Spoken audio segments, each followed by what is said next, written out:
Are we live? I think we're live.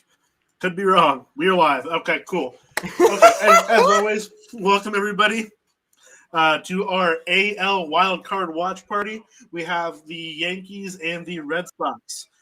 Today we have the Red Sox at home in Fenway, Native Aldi on the bump, and then we've got Garrett Cole going for the Yanks. Absolutely electric evening on hand, to say the least. Yeah. It wouldn't be a Diamond Digest start to the Scott playoffs. will be here shortly. I was going to say it would not be the playoffs without Scott Bentley showing up immediately before first pitch, fresh out of the shower. Wouldn't be the same. And speak of the devil, you've got to be kidding me. You are got to be joking. No, I just summoned you like Satan incarnate. I literally that actually happened. Diego can tell you that has been happening for like a season and a half now. For whatever reason, right when people say my name is when I show up on stream. I literally said, wouldn't be a start to the playoffs without Scott Bentley showing up late, fresh out of the shower. I'm not fresh out of the shower, but that is usually my routine. That is fair. I'm not exaggerating. Yeah. I started my next inhale to breathe, and then bam, and then you showed up. There's one that we did last season where Rudy goes, where's Scott? And everybody's like, oh, I don't know. And Rudy goes, all right, well, if we just say his name, and then he goes, Scott, and then I showed up. Jesus. Already 1 out. Yeah. You've got to be. We already have him down in this game already, too. Yep. In case you guys can tell, none of us are rooting for the Yankees. I am wearing as close to Red Sox colors as I can without actually wearing Red Sox gear. We got a few people in our HotMic already. The comments going down. If you have any questions, man, feel free to drop them in there. We'll talk about them. Hey, talk to us. At all. Twitch, YouTube. I definitely am not looking at them because I just sent John a "I love you, good luck" text. So there you go. Got that riled off there. You guys are so cute together, I know, shout man. Out John, shout out Avery. If you're not, shout out Red Sox Diamond Digest members. And Yankees shout out a too. certain Diamond Digest member who got a fat 10K on Twitter. Goodness gracious. Oh yeah, man. Oh man, yeah. So the flag. Absolutely ridiculous. Baseball. I think there's a good chance if you're here right now, you've seen the tweet currently circulating Twitter right now from our writer Daniel Curran. I'm not sure how to pronounce his last name 100%, but a cool 10K likes on Twitter of this. We did have someone on Twitch just say we got a couple people on Twitch. We had streaming the game on Twitch would not end well. Maybe not. And then Wolves fan with a little come on now, Sox. Get out of here. Get out of here. Come on now. It's Red Sox all day. Does it even need to be said? Doesn't even need to be said. But I appreciate the comment nonetheless. Here we go, baby. Wow, the chat's bumping. Let's go. Dude, this is exactly what we need. The chat is indeed playoff baseball, baby. Would you like a good playoff baseball? So I know I threw my playoff predictions out on Twitter earlier. I don't know if either of you have done the same, but I politely chose to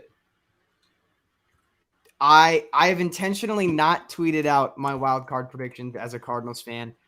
I have privately, people know who I've picked. I don't want to welcome any negative cosmic juju.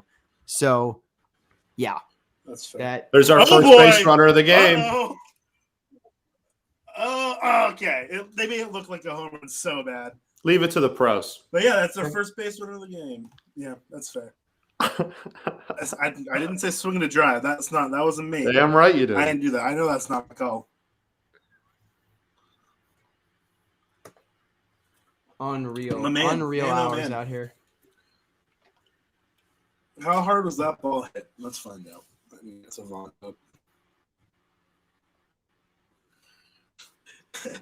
Garrett says lack of grit on display from the Yankees. That's a good point.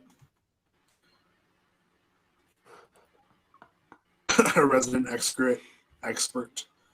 Oh my goodness! I mean, Scott and our writer Garrett already acknowledged this on the Twitter sphere. How about the New York Yankees acknowledging Brett Gardner's ex-grit on their official account? Pretty stellar stuff out of cease and desist. I mean, I'm not gonna say that. Did they actually say ex-grit in that video? No, I mean, just say grit. They say grit, and they show Brett Gardner's greasy little forehead. So, my goodness, we're doing some. I think they should see. We're doing some numbers on Twitch right now. Hell yeah, baby! Stanton pimped that like he hit it a mile. Stanton I mean, he probably he's got to feel like he does, doesn't he? I mean, we literally retired a trivia question because every time the Yankees are on Sunday Night Baseball, which is every other week, they were one of the trivia questions would always be what's going to be the maximum exit velo, and it was just free points to just pick the highest one every time. They're my favorite. My favorite baseball savant thing. There's two. There's the one where in 2019, it might have been 2020 actually. In one of them, they're in the top pitch velocities of the year.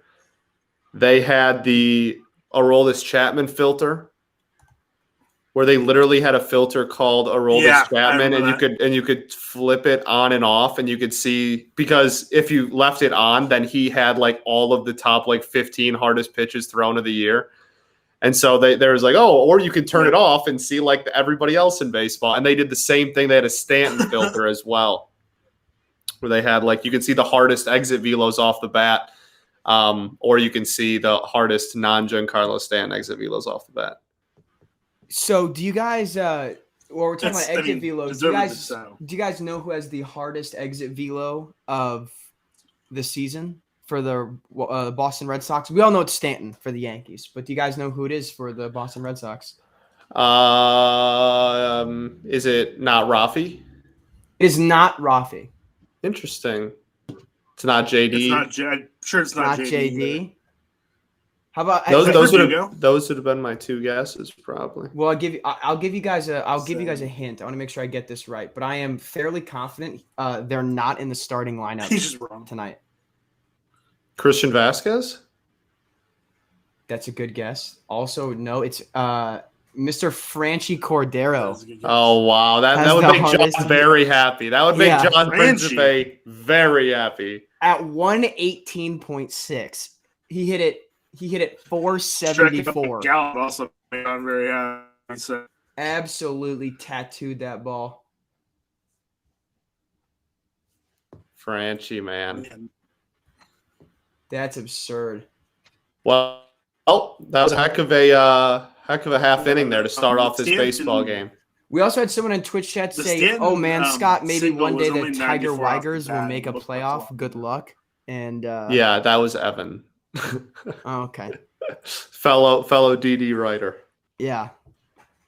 Fellow I have to be nice to for at least he's talking mighty proud for a Mets fan. He's talking mighty proud for a Mets fan who had the same record as the Tigers this year. Talking very proud for a person in those shoes, I gotta say. Scott, correct me if I'm wrong. There was a tweet that got put out comparing the average cost per win for the Tigers versus the Mets. And let's just say the Mets paid a much more handsome price per win than your Detroit Tigers. Yes, I put out one. It was just total payroll. And the Mets at 77 wins had a payroll of 199 million, and we had like 84 or something like that. Mm-hmm. So real teams keep the payroll. Real teams keep the payroll below 150. That's all I gotta say. We have a "Where is Andrew Heaney?" question. Your Guangdong Tigers. Your local supermarket. Your local supermarket would be my initial answer. He's getting hissed at by whatever bodega cat occupies his local bodega in New York City.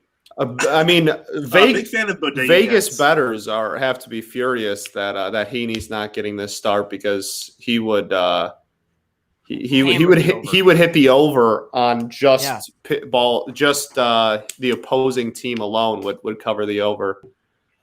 Yeah. And we get Garrett Cole instead. Is he anyone's Cy Young pick here? Or are we all Robbie Ray Truthers? We're all Robbie Ray Truthers. I'm a Robbie Ray Truthers, 100%. Right. Listen, either if you're not going to be a strikeout pitcher, you have to be 38 years old plus and like look like your arm's going to fall off at any moment. You're just describing Adam Wainwright. We know what you're doing here. No, that goes for anybody. That's just his thing. If Lance Lynn gets up, if Lance Lynn is still hucking it like this in like 4 years, great. Like I'm all for it. I love a good like Zach Greinke. Zach Greinke is another example of old man who just throws absolute wiffle balls. It's fair. Zach Greinke's cool though. Wainwright's not.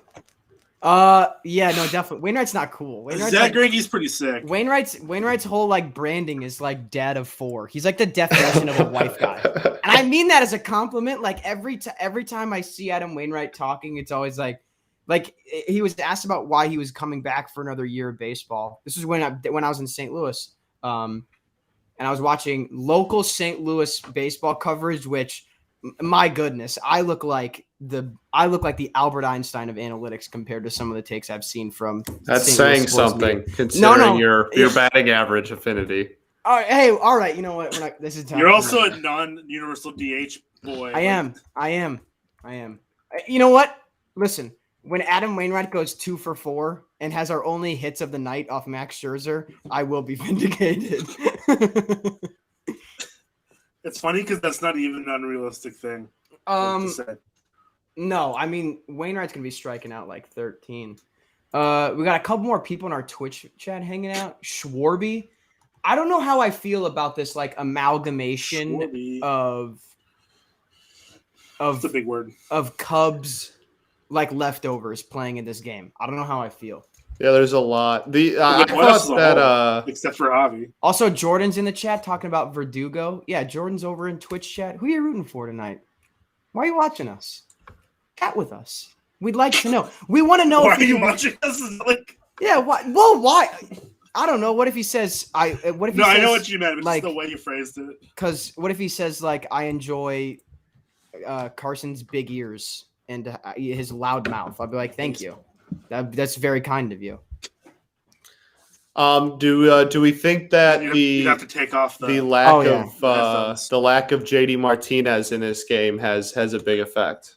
I did see a tweet from @MLB Random Stats comparing the Sox winning percentage since he's joined, and the results are shocking.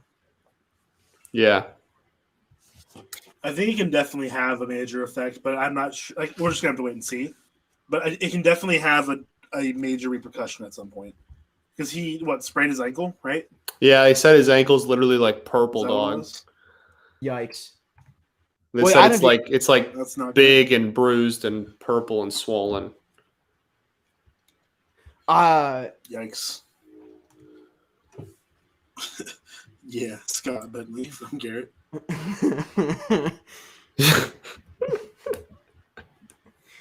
Oh, Garrett. Guys, yeah. I don't think you guys realize just how much calmer I am today than I will be tomorrow. Like, I'm gonna watch Tommy Edman hit a 64-mile-per-hour ground ball to third, and I'm gonna be like, that's a base hit. He's got this. Just the most insignificant shit. I'm gonna be like, this is electric. Rafi Devers at the dish. Rafi this season has owned Garrett Cole, so this will be a really interesting at bat to keep an eye on for the entire game. Rafi's had a. Oh, here we go. Career versus Garrett Cole, 2018 through 20. Shut up, John. He did not have a single hit against Garrett Cole, and then in 2021, he's 4 for 11 with 3 homers. Where are you guys at? What's the count for y'all? Electric. Oh, I am at I just saw the 1-1. I just saw the first pitch of the at-bat. Well, the 1-0 pitch that was a strike. So okay. I just saw the first Garrett pitch. Cole has 9 pitches.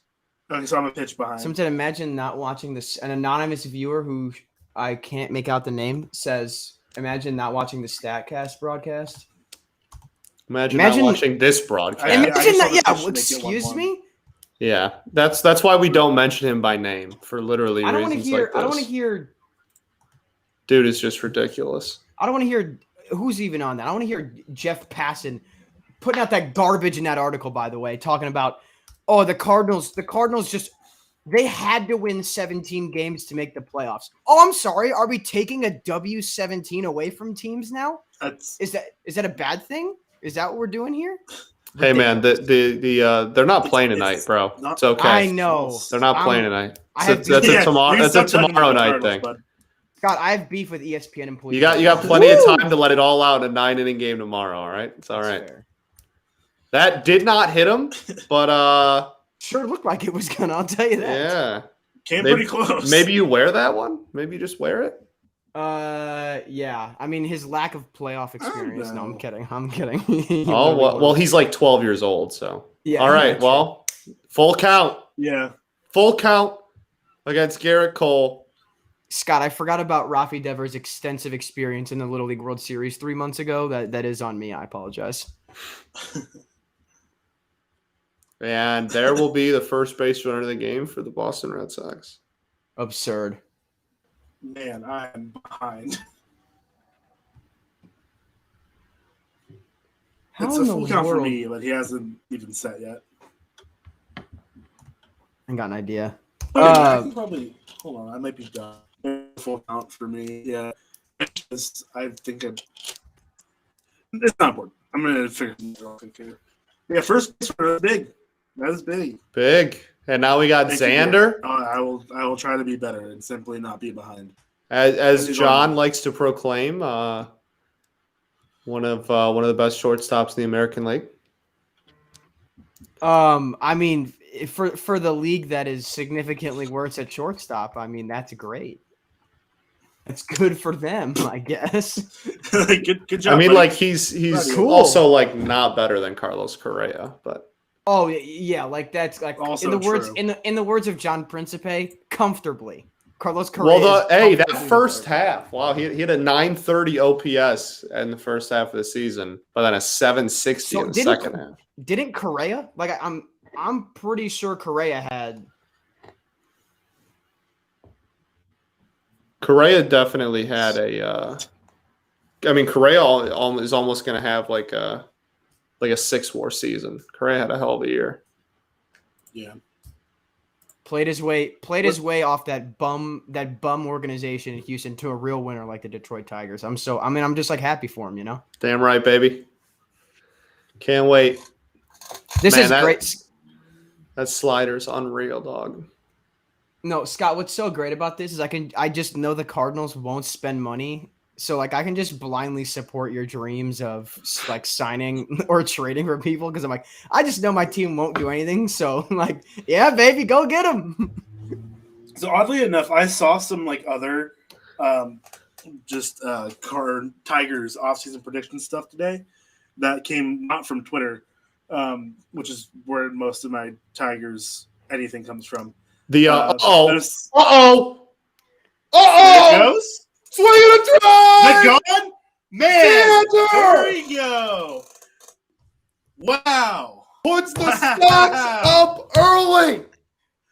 Let's go Red Sox, baby. The first swing and a drive of the postseason. I don't. What do they do there? Like sweet 427. When does that start? When do they start singing Absolute. That unbelievable. That got tanked, bro. That is gone in Comerica. 427 in Comerica. 427, man. That was a bomb. He did not miss. Goodness gracious. 2-0 Sox, baby.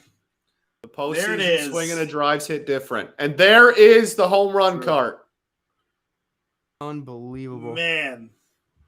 Electric. That crowd. 2-0 Sox. 2-0 Sox. 108 off the bat. And we don't have anyone that is a Red Sox fan that has like a hard mass hole accent. That's what we need. I just need a little guest spot to go, yeah, I'm in the line at Dunkin'. Like I just want to hear one of those nice. Let's go Sox. Wow. That's why people watch this broadcast, to watch us all do terrible impressions. Man, that was electric. Anthony Rizzo feeling that he hit a ball 114 feet directly into the ground. Yeah. 114 feet, 114 off the bat. 114 off the bat. It went 24 feet. Yeah, I was going to say. Yeah. That was absolutely electric. Scott, speaking of terrible impressions and accents, is there a Detroit accent? Because when I was down in St. Louis, I was reminded of the fact that they're just like, what? We're in between innings, Diego. What do you want me to talk about? The way you phrased the question. Speaking of terrible accents, is there a Detroit one? Yeah, just the way it was phrased. I think that everyone would agree that regardless of where you're from, people that have heavy accents from there are insufferable. Chicago accent is just horrendous. The Chicago accent is awful. It was just the way it was phrased, man. If you don't think the Chicago accent is bad, go watch the SNL sketch. Go watch the Bears SNL sketch. That's how real people sound. Bears. Yeah. Anyway, Scott, is there a Detroit accent? I mean, I don't know if they're. I mean, that's hard for me to say. I live here. I feel like no, true, but that's more of a question for somebody. But I mean, there's definitely like a Midwestern accent, as you, I'm sure you're aware. For sure, there's definitely I mean, I think Detroit is more a city of more a city of phrases than it is an accent. It's very much dialogue. That's the word. There you go. There's very much specific phrases that if you hear, you're okay, nobody else in the country says that. I think it's very much more of that than it is like a accent when it comes to how it sounds. It's just certain things where if I was anywhere in the world, if I heard someone say a certain phrase, I'd be all right, that's weird. Do you have a favorite? I'll share my favorite. I'll share my favorite. I currently it's probably because the Pistons have adopted it because Cade Cunningham adopted it, but What Up Doe is definitely okay. All right. The one that's being branded the most for sure. And Ben Wallace started his Hall of Fame speech with it. So did Chris Webber. It's very much and then the Pistons now have t-shirts and stuff on it because I said, Cade ran with it on draft night afterwards. That's probably the biggest one at the present moment for sure. I need a throwback Ben Wallace jersey, Pistons jersey, so bad. He's the dog. Best defender in NBA history, bro. Cry about it. True. He's Whoa. Really? It's objective, yes. That is just true. I mean, just high praise. I mean, Dennis Rodman, Yeah. I do know Dennis Rodman. That's what I'm saying. It's Dennis Rodman, better rebounder. Ben Wallace, better. Yeah, okay. Yeah. It's high. Scott knows about good defense, all right? I'm so sorry. I certainly do. You have to watch Luka Garza play. I mean, but he gets buckets, so. No, he's off the pine. We got Isaiah Stewart starting. It's all right. Yeah, well, yeah. Hey, soon. You say that. Is Garza making that roster, or is he is not a two-way real NBA contract? He did so well in the summer. Shout out Luka Garza. Shout out the DMV king. It's almost.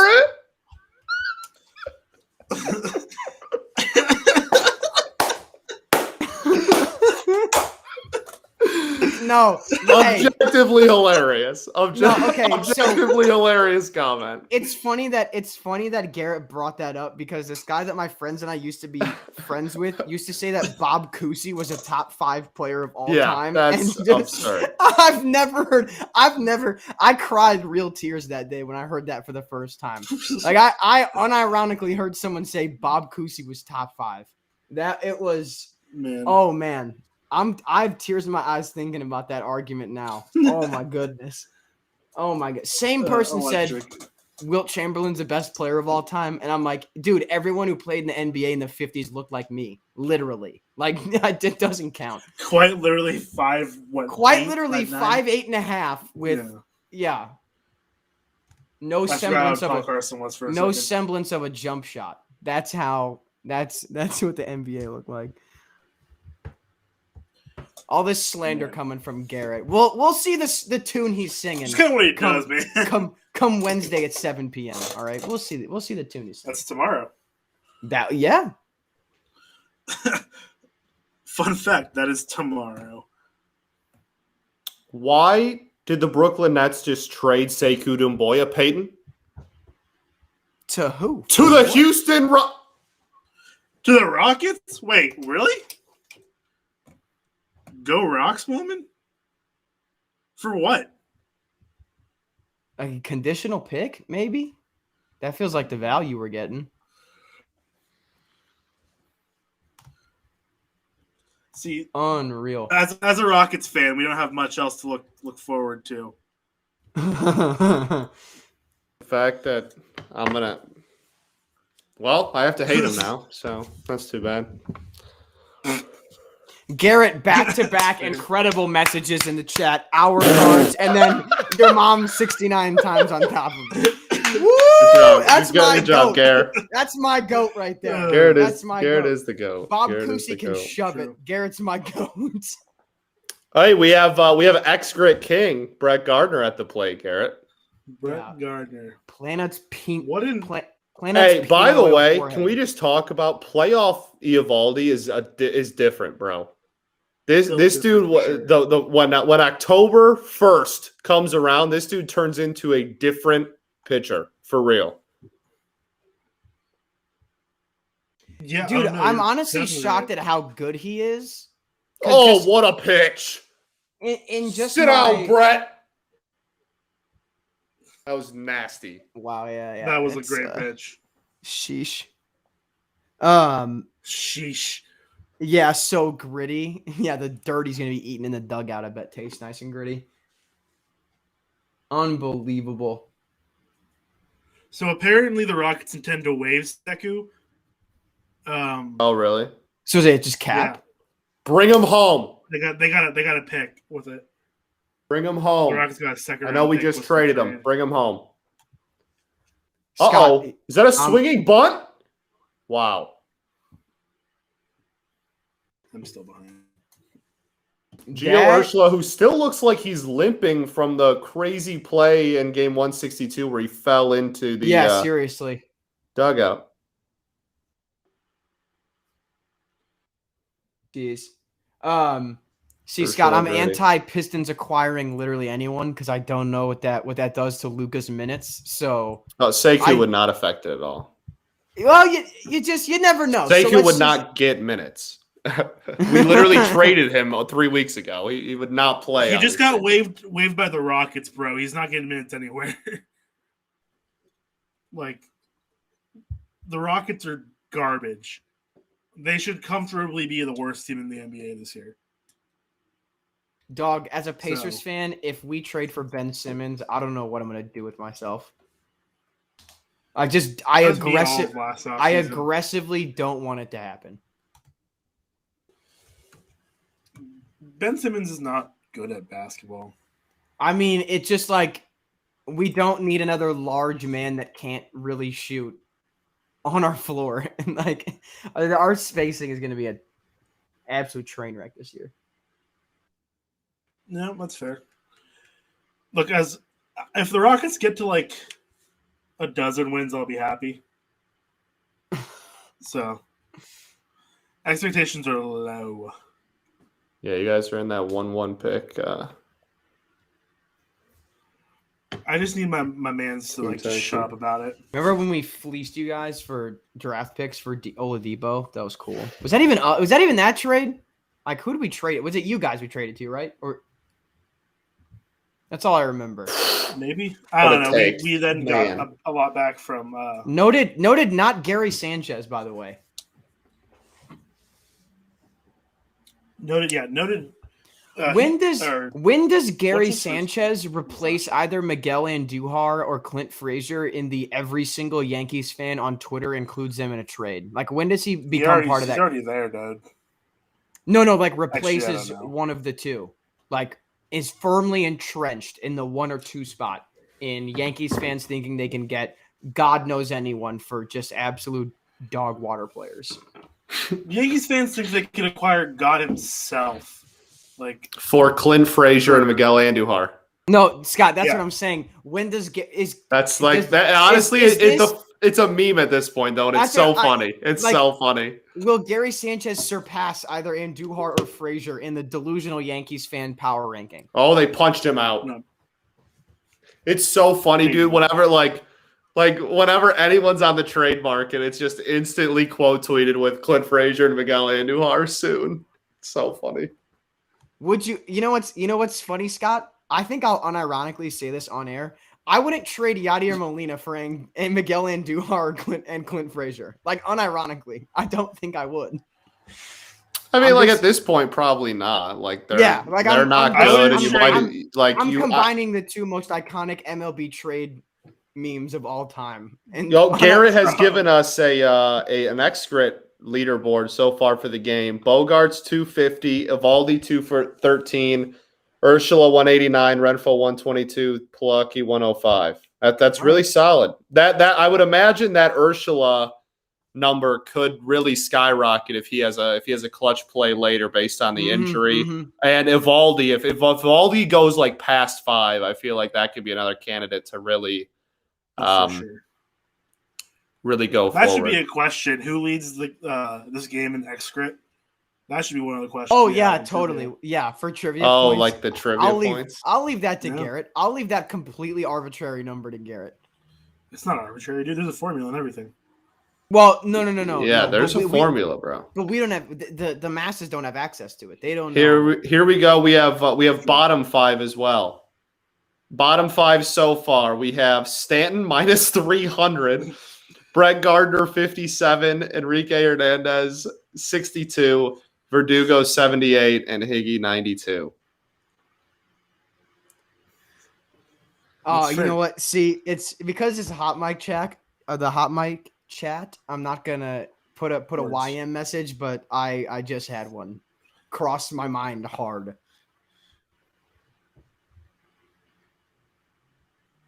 Cool, unbelievable. This game has been pretty solid so far, if I do say so myself. I mean, as long as the Yankees are losing, this game is pretty solid. That's what I'm saying. Pretty solid. Like, man, I just need Yankees Twitter to. Oh, I've been muted. Okay. I don't know what happened, Diego. It sounds like you used some language there. No, I didn't even know what was happening. I honestly thought he dropped something and then he got muted. No, I'm just slandering the Yankees and Peyton muted me. So I said, I just couldn't imagine rooting for a team that harms endangered animals. So it has objectively racist policies still for their team and call it tradition. Yeah. Oh, that's Diego. That's all of America. Let's not. The Yankees are proud of it though, which is still. I mean. Someone said still alive, by the way, for the Yankees turtle. I don't care if it's still alive. That animal was mistreated. That animal was mistreated. There's no way you're going to look at that and go, yeah, that's a way to treat a pet. All right, we got Walmart Mike Trout leading off this inning. Juan Soto? Jeez. Yeah. Man, that felt racist. What? What? Dog, what? Jeez. Oh my god. Gonna keep this dude muted. What the hell? That's fair. Oh, now we're silencing minority voices, Scott. Now we're in trouble.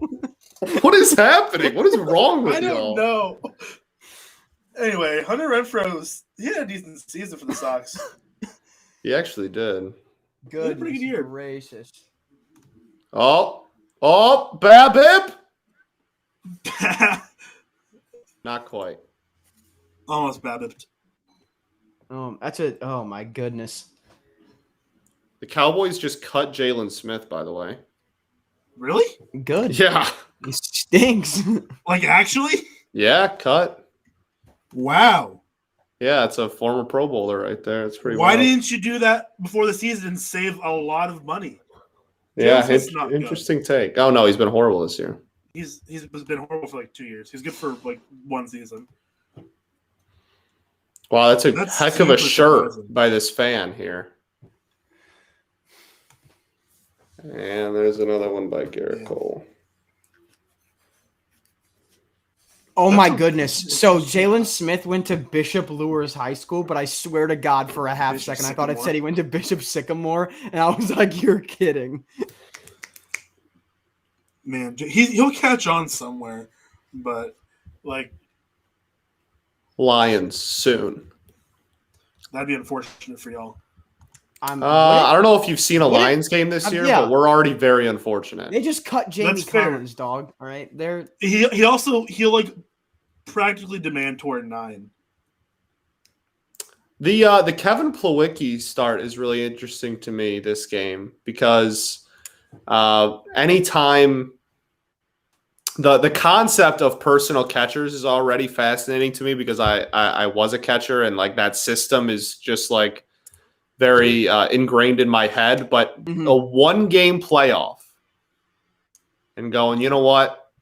We're riding with the person, he's been Evaldi's catcher all year. We're riding with it. And he played more games on the season total than Vasquez in general. But it's just interesting that decision probably was just straight up made by the fact that Evaldi was on the bump. And I think that's fascinating that in a 1-game playoff, you have one of your 9 bats is predetermined because of who's on the bump. I just find that whole concept fascinating. And Plawecki's the better hitter. So you're 2 birds, 1 stone. But I think for a 1-game playoff, as much as people can dog on this all you want. No way. Does it? Oh, that's gonna be a double. He's pumped. Man, I'm still. What I'm gonna say, I'm a little welcome to the Plawecki praise hour. I'm pro personal catcher as a concept. I think it's awesome. Secondly, though, for the exact reason you said, Scott, I think it makes even more sense to go with a personal catcher. Hey, who's the best guy we can put on the mound to give us a chance to win? Well, the Yankees did it too, the ball to the most, right? Both teams went for personal catchers over bats. And in a 1-game playoff, it's not who's the more overall talented player. It's who's going to give us the best chance to win. We got 9 innings to go get this done, and putting the bat and the glove and the gear, that's a long analogy, in the hands of the guy that your starting pitcher and I think maybe the rest of the team would be more comfortable with, it makes sense. Yeah, it does. The Red Sox, it works out well again because Plawecki is objectively the better hitter. But in the Yankees case, the opponent, I mean, even with that, how much Gary Sanchez stinks, he's the better hitter, the better chance offensively. So the fact that they did the same thing is pretty telling. Well, and I think that we're seeing that trend continue through the 1-game playoff as well. There's been the Cardinals, for example, Paul DeJong weirdly hits well against Max Scherzer, but he's been terrible this year. And Edmundo Sosa plays better defense and has been red hot. Sosa should get the start. At the end of the day, it's about, who was there while you're getting wins and feeling good. And if that's who should be starting in the game.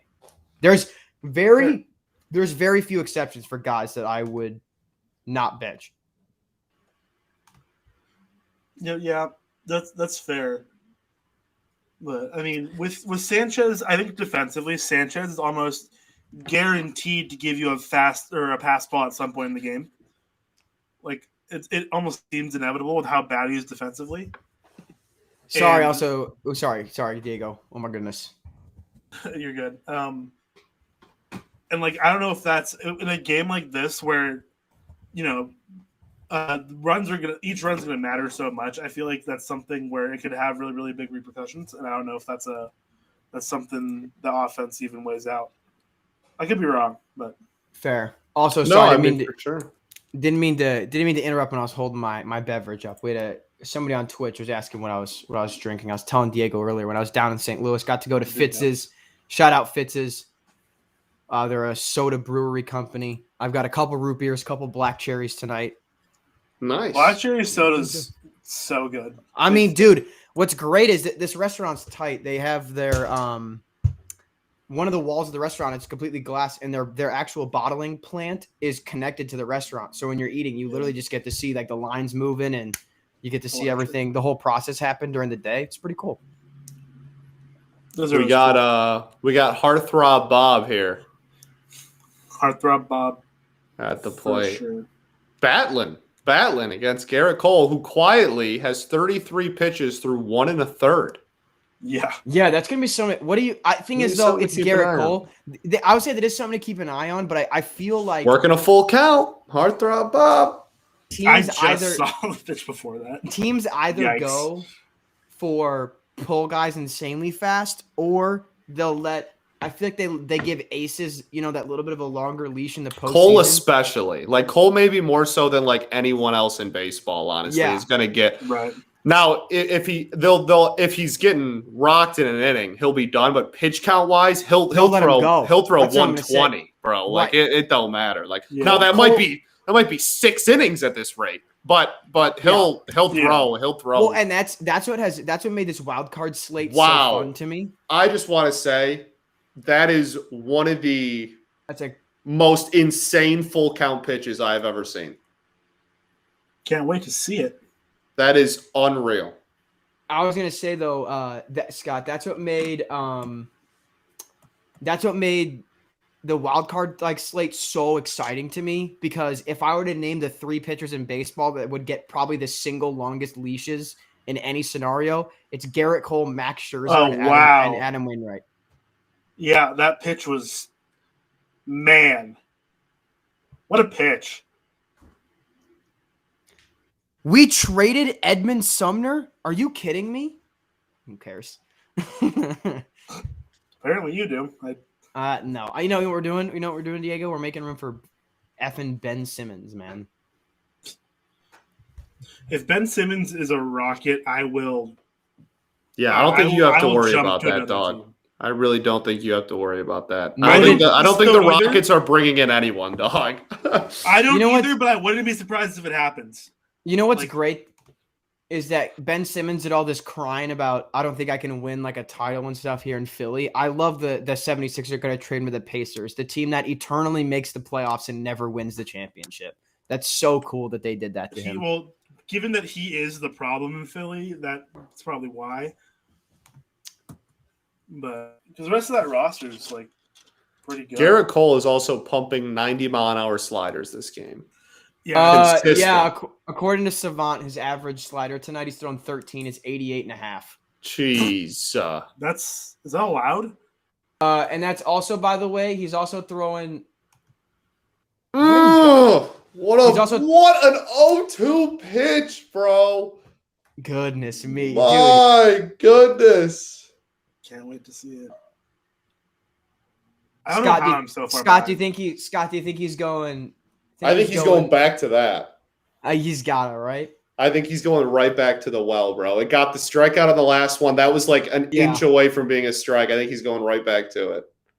Also, just so you guys know, Cole's throwing his curveball 85 miles an hour tonight. That pitch was virtually in the same location as the strikeout right before it. That's crazy. You've got to be. The league despises Bobby Dahlbeck. The league despises Bobby Dahlbeck looks like he's 7 years old. Goodness, man. Heartthrob Bob. Wow, that was a high heat. Heck of a. This is playoff baseball, baby. This is a good couple innings, man. I know. This game's going to be so long, but we all knew that. But yeah, not bad known. This is literally what playoff baseball is all about, man. This is so intense. Every pitch is so intense. It's the most exciting part of the year.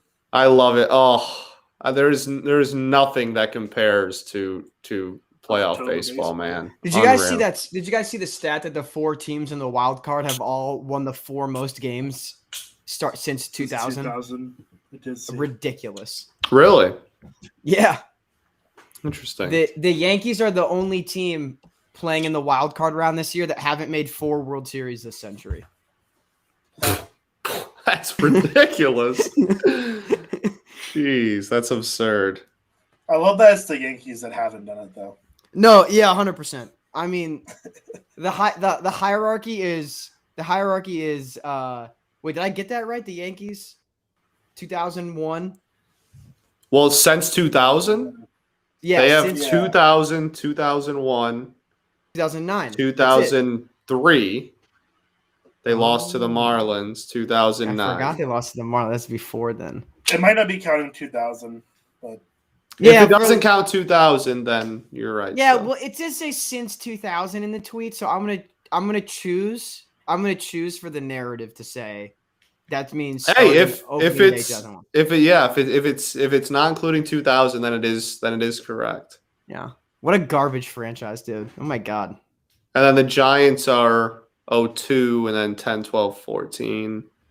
Well, they're not in the wild card, but yeah, they've also made 4 World Series since 2001. Right. Oh, right. It's just the wild card. Just the wild card. Got you. Yeah. The Dodgers have made 4? That's where I'm having a hard time. Have they not? 20 made 2? Not 1. They've lost 3 times, I thought.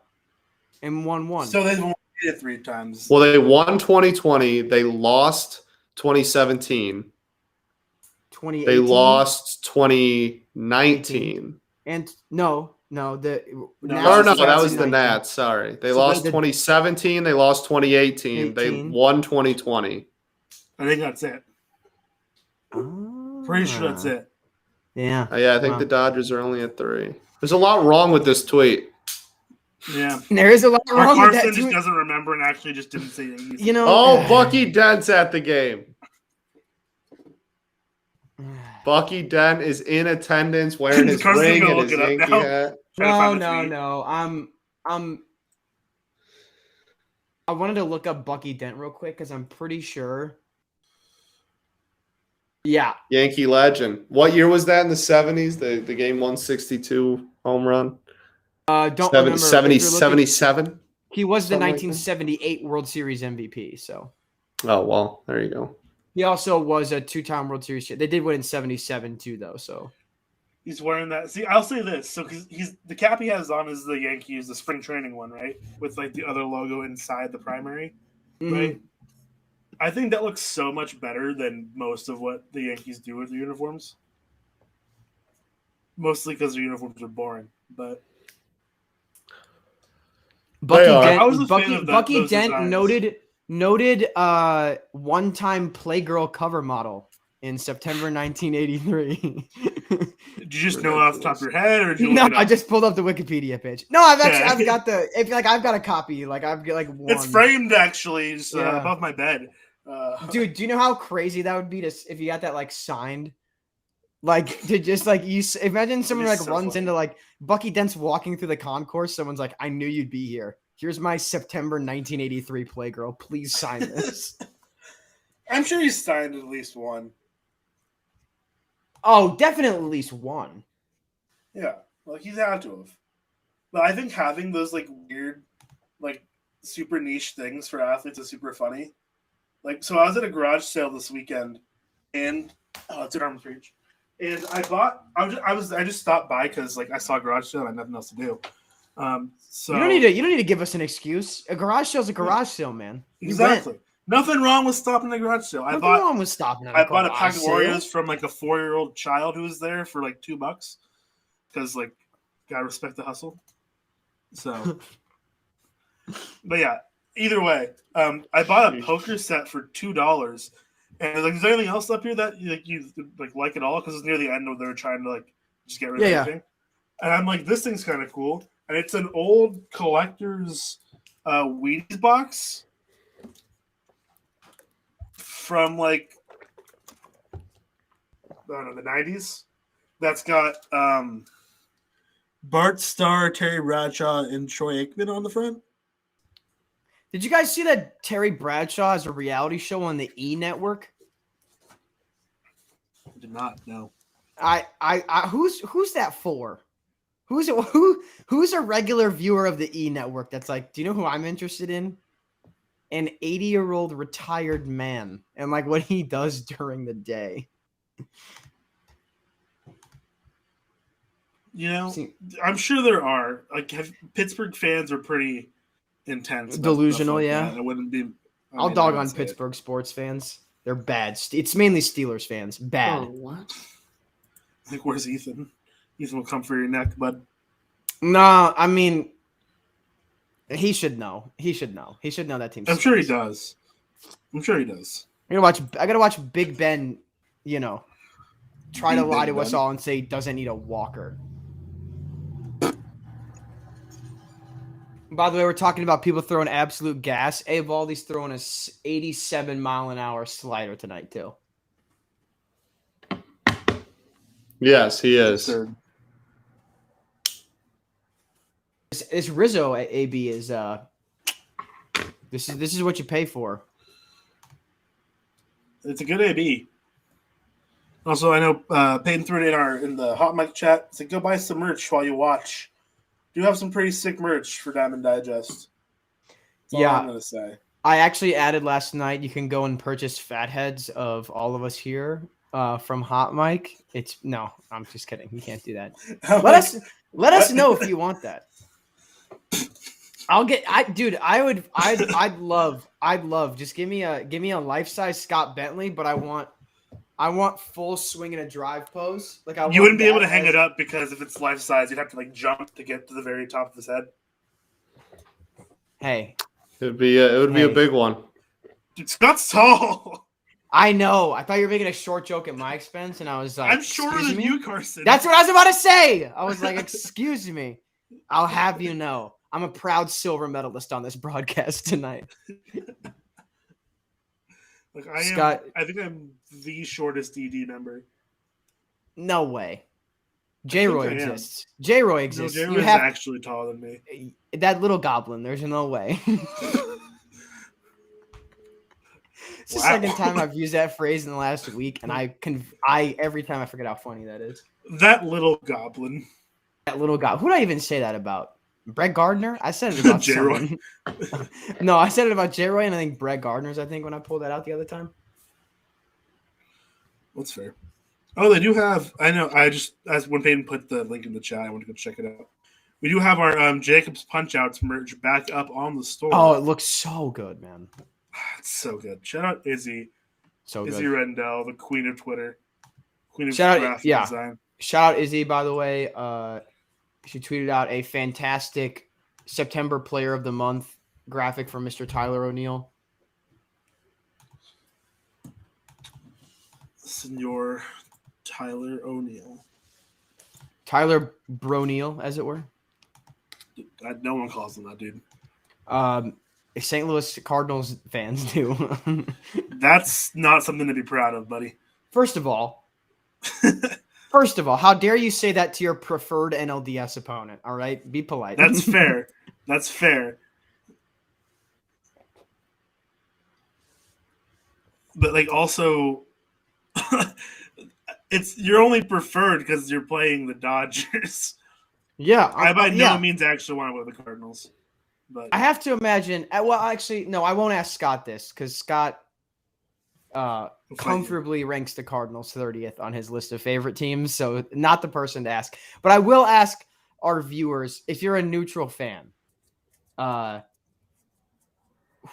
what is your reason for who you would choose and why? Because I can understand being a neutral fan having a distaste for both the Cardinals and the Dodgers, but I'm curious, what's a Miami Marlins fan think of all? Those don't exist. What's Oh, are you asking just for the wild card games?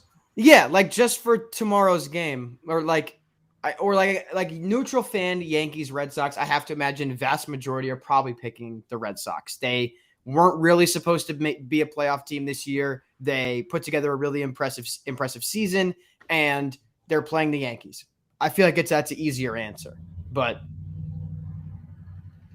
Cardinals and Dodgers might be a little different. So I'm curious what people's thoughts are. Scott, I know that you'll probably still say you want the Cardinals to absolutely choke it, but yeah, and it's crazy because the Dodgers. Let me get my list out. Oh yeah, you said you tweeted this you out. said you have a list about this, and I'm curious. The Dodgers are in. The Dodgers are in my bottom 6. Yeah, but I'm sure the Cardinals are like the Cardinals are 27. 30. So yes. So and can I ask why specifically? Like what? Because it's the Cardinals. That's all you need, but like I would have assumed you would have had Giants because they beat one of my World earliest Series. baseball memories. Right. I would have assumed Cardinals 29, Giants 30 because that's the 2 teams that beat you in the World Series. Oh no, there's a lot of AL Central teams there in the 29 to 26 range as well, for sure. Tony La Russa getting hired by the White Sox, I'm sure, bumped up the White Sox because it meant that you got AJ Hinch. So I'm sure that it did in the immediate, and then and then the Jose Abreu, like this season, it's actually been a really chippy series the entire season. So they've fallen quite a bit. Yeah. Scott, you were vocal. 25. You were vocal during that Jose Abreu interaction. Well, yeah, because he was an idiot, and he still is an idiot, and it was dumb. And he should feel bad about how it was completely his fault and no one else's. So this is true. This is all true. But yeah, so Scott, I am curious. Can you give me a quick rundown? Because I'm debating doing this. When you said it's so fun. It's so fun. I'll do it right now. Like, I updated. Oh, that ball's way. Swing the drive. There it goes. You're kidding me, man. That ball is that's a great. Bomb. B-O-M-B. Bombs away. Goodbye, baseball. 110 exit velo, 435. That is a bombs away. That's also, by the way, our first expected batting average of the night. That is 1,000. Woo! Wow. Man, that ball is absolutely smoked. Dude. Wow. 31-degree launch angle, too, man. That thing was... Woo! Absolute tank job. So, fun fact, by the way, that only added 7.6 win probability for Kyle Schwarber on the night. That's a lot. What do you mean only 7 points? That's a lot. Because Xander Bogaerts is plus 19.1 tonight. I mean, that makes sense. The difference between 0-2 and the difference between 2 to 3 is a lot. Eovaldi, by the way, also is major deal. Eovaldi tonight, by the way, is plus 14.6. Wow, Schwarber waved at it. Yep. Yeah, I would too. If I hit a ball to the moon. The moon's not far enough, dude. I went to Mars, but man, the swinging bunt from Hernandez there. Oh, he didn't wave. He just pointed. I thought he waved. Either way, that's still hard. It's still hard. Yeah. Man, that ball. Goodness me. Fit My Whip on Twitch just said since 2013, the Dodgers, Yankees, and Red Sox have all been top 5 in payroll every year, except 2018 when the Yankees were 7th. The three teams had the 3 overall highest payrolls in 6 of those 8 years. Wow. Wow, that's an 8-year stretch where Yankees got 0 World Series out of that. That's crazy. Man, Schwarber's hyped. Yeah, absolutely, I would be too, man. It. Goodness gracious. That was unreal. And now we got another man on. And who's at the dish? And who's at the dish? The Cole's daddy. The Cole killer. Cole's daddy at the dish, baby. Man, do you know what would have been really electric when Schwarber hit that? Clay Holmes is warming for the New York Yankees. It is the bottom of the 3rd inning with Garrett Cole, the $300 million man, on the mound. Man. And in the 3rd inning with no outs, they have Clay Holmes warming up. Not great. White guy named generator.com is warming up. Dude, literally 2K. That's a 2K name. Auto-generated name. That's an NBA 2K name. That's absurd. Man, but man, that's so tough for the Yankees. No, you know what would have been My you know what would have home's been the up most, already. you know what would have been the hardest shit Kyle Schwarber could have done?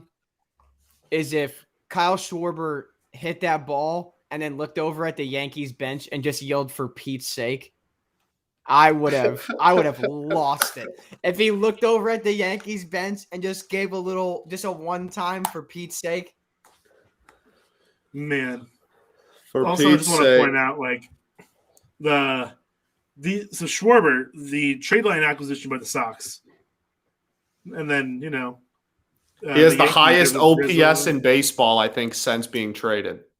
That makes sense. Or at least in the American League, I know. Is that of traded players or of all baseball? Oh, yes. Traded players. Of anyone who was traded, he has like a 937 OPS since August 1st or something ridiculous. Yeah. That's insane. As the Boston Red Sox, he had a 957. Oh no. Garrett Cole career at Fenway, 7 starts, 1-4 record, 5.21 ERA, 283 opponent batting average, 7 homers. I love that. You know what's nuts? So his Brutal. the career batting average he's allowed at Fenway is 283. Boston's expected batting average tonight is currently sitting at 290. They're doing exactly what they have to do. Literally, they are who they thought we were. We are, and we let them off the hook. And we let them off the hook. Here's a full count pitch to Debbie. 3-2. Come on, Debbie. Come on, Debbie. Am I? Wow. Ball 4. I was going to say, am I ahead of everyone now? I just saw the walk. Ball 4. He hasn't even stepped in for the full count pitch for me. I thought you better say he hasn't even stepped in yet. I'm like, goodness gracious. I'm not that far. I'm pretty far behind. I'm not that far behind. Oh, my goodness. Garrett Cole's day is done. Done? Oh. You got to be excited if you're the Unbelievable. Wow. $300 million man, Garrett Cole, highest paid pitcher in baseball history, lasts 2+ innings, 50 pitches, 3 runs. The Fenway fans love it. Absolutely letting him have it as he comes off the field. Man. You know, too bad they don't have their trailer acquisition, Lord and Savior Andrew Heaney in the bullpen. Man, tough. Garrett Cole on the mound. Stunk it up. Did he say the words, "I'm out"? Is that what he was saying? I don't know. It looked like it. Alex Cora claps after. That is unbelievable. Alex Cora checks his Apple Watch. I mean, cool. Garrett Cole's day is done, man. That is the fact that y'all just got our live reaction. That's up there with Blake Snell being pulled with Diego and I. Our live, unfiltered reaction. Y'all just watched all of us though. Here's the thing. Yes, it's our live reaction. You just watched all of us just go. Peyton. Our producer is on one right now. Shut up, Peyton.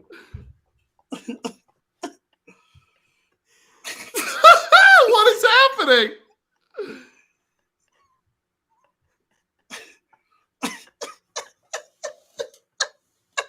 Okay, then. Can you play that? I can. Oh, my goodness. No, nothing good. Thanks to my YouTube watch history, that video almost just changed to autoplay best Stephen A. Smith rants, which just is so fitting given the situation.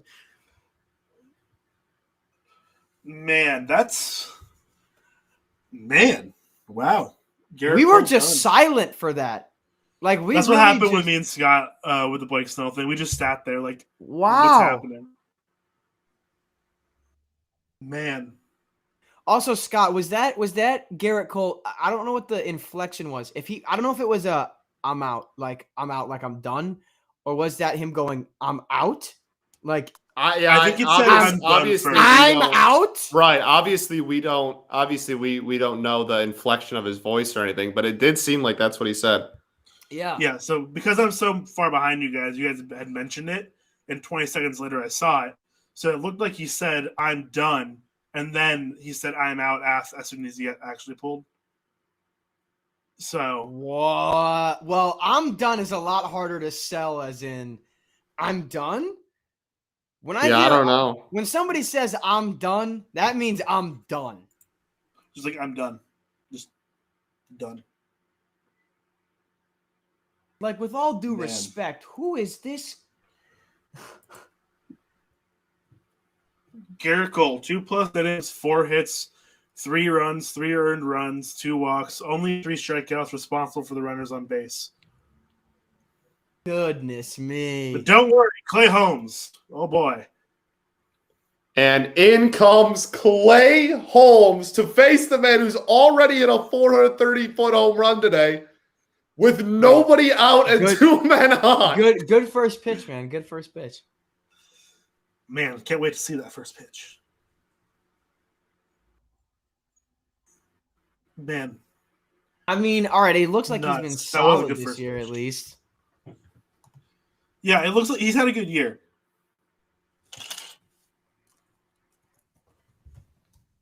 It seems like this might be not the worst guy to go into. Devers waving at it like it's a goodness me. Look at him sitting next to Jordan Montgomery, the most unathletic looking man I've ever seen. I mean, there are plenty more out there in this game. Like, have you seen Wandy Peralta? Wandy, I don't know how to actually pronounce his name. He's one unathletic looking guy. I love him. Love Wandy. This is unreal. I still cannot believe Garrett Cole just got pulled from this game, dude. Gary Sanchez, by the way, that ball's getting past him if it's Gary Sanchez behind the dish. Oh, yeah. Right now. Oh, yeah. That's what I was saying earlier. Like, with the defense, like, that might be something they valued at some point. Because, yeah, that's getting by Sanchez 100%. Then you have Brenner's on the second and third. No one out. Clay Holmes very clearly, very recently got a haircut, by the way, as he's leaning down. Looks good. Shout out to Clay Holmes hairstylist. I did a great job. Shout out to the Clay Holmes barber. Yeah, great job. His barber's watching him getting touched up on live television. Like, yeah, you see that lineup? That was me. I did that. Oh, really? I don't know about that one. Yeah, that's a take. Wow. Aaron Boone's got to get fired if they lose this game, right? Yeah, that's brutal. It's a question. I mean, I know it's because it's the Yankees and it's every year, but like, dog. They gave you all the resources. He's got to go. It's got to be somebody else. Who? I don't know who. Do you mean Chase Taylor? Carlos Beltran? I don't know who's kicking around. Like Luis Rojas? That's a fun conversation. I honestly, my vote would be promote the GOAT, Marcus Thames. That's my vote. He's currently their hitting coach. All right. And he has been for like 5-6 years now. Promote the GOAT. Classic OOTP move is, signing a hitting and a pitching coach and just continuing to have. Oh, Doogie. That classic OOTP move is to forget to hire a hitting and a pitching coach. Got to up the X. That double play will get them. No one listened to that. Out of the inning. Nice. Thank you. Hey, you know what? Shout out to Clay Holmes, man. Yeah, Clay Holmes did his job. His barber's hyped. He's like, yep. Yeah. You know how you made those? Look at that. Look at that little pomade. Nice little double play. Man. Yeah, Clay Holmes really doing. Josh Gordon promoted to the Chiefs active roster. Nice. Good for him. It'll be 2050 and Josh Gordon will be getting reinstated and signed to an NFL team in like week 8, and I'll still believe he's going to put up 1,000 yards.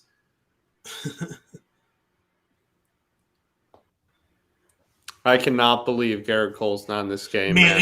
I still can't get over we it. literally spent a good 5 minutes going, yeah, you know that what makes the wild card so interesting is the leashes that every single manager except for Alex Cora is willing to give a starting pitcher, especially who they name the starters. Done.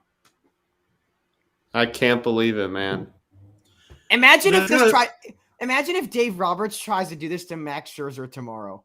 Imagine what Max Scherzer would do. Man, Max Scherzer would. I would punch love him. to see Max Scherzer, dinged up for 3 runs in the first 2 innings.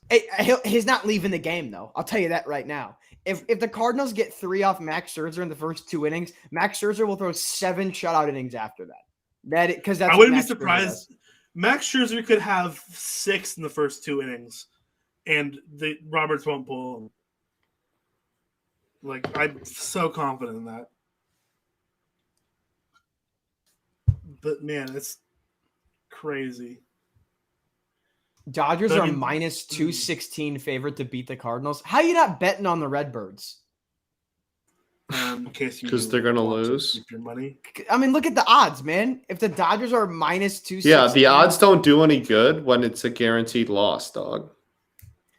Okay, Scott. Okay, Scott. All right, Scott. My favorite current discourse on Cowboys Twitter right now regarding Jalen Smith being released is just people are like, well, now number 9, because people were upset when he took 9 because that's Romo's number. And people was like, this is just karma for that. I mean, I know you're a Cowboys fan, but like, Tony Romo was a bum. Okay. That's Tony Romo was a bum. False. It's not. Tony Romo was a bum. Why are we interviewing managers in the middle of the game? I hate this. Oh my God. I love that. This is literally my biggest pet peeve ever. If I was a manager, I'd tell you to go F yourself if you tried to mic me up in the middle of a playoff game. Scott, that's literally what Mike Schilt for the Cardinals does. He'll answer like one question, then he'll literally be like, hey, guys, I got to go manage the game. Sorry. And he just takes the headphones there's off. No way I would ever. He just walks away every time. Oh, wait. He's answering the Cole question.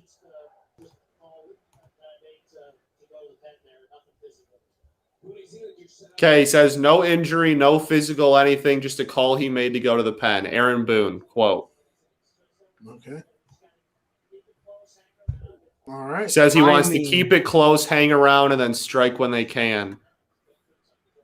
And he's already done, which is at least nice. They didn't keep him around for the whole inning or anything stupid. I actually really like it in the spring, and I think it's the stupidest thing ever when games actually count. Yes. Spring training, it's super fun because if spring training this year proved anything, sit down, Nathan Eovaldi. The game whenever you want. That's five Ks through 3 1/3 for Eovaldi. I just saw the pitch to make it 1-2. Goodness gracious! Should we start this? Man. And I was going to say this earlier. Just pump that ball by him too. I'm sure Cole getting pulled got to pump Eovaldi up, right? 100%. I'm sure. As if that dude needed any more. Yeah, dude, look at his eyes. Gosh, that curve that was one of the nastiest curveballs I've laid my eyes on ever. This is like no headband LeBron right now out of old Nathan here. Just throwing. That curveball was ignorant, dog. That first pitch of this at bat was nasty. Ignorant. That is filth, man. Also, on the broadcast I'm watching, they're showing that they have a try. It's a try screen with his pitch breakdown of his launch angle, not launch angle, excuse me, his arm slot. It is identical for all 3 pitches he throws. Yeah, that's so important. And the timing of it. Oh man, I swear I couldn't tell the difference between. Even blind guess, I'd have been wrong. Like that's so big. Because consistency is key, man. That's the thing. That's what's so impressive about major league starting pitchers that do it as well as they do. Like the ability to just hit the ball, or to just hit the same spot every single time, 100 times a game. And it's funny because in baseball, the same consistent arm angle is gonna be super super valuable. also being able to change your arm angle can be just as valuable, which is something to me that's like super whack. Yeah. Like both ends of the spectrum can be just as effective.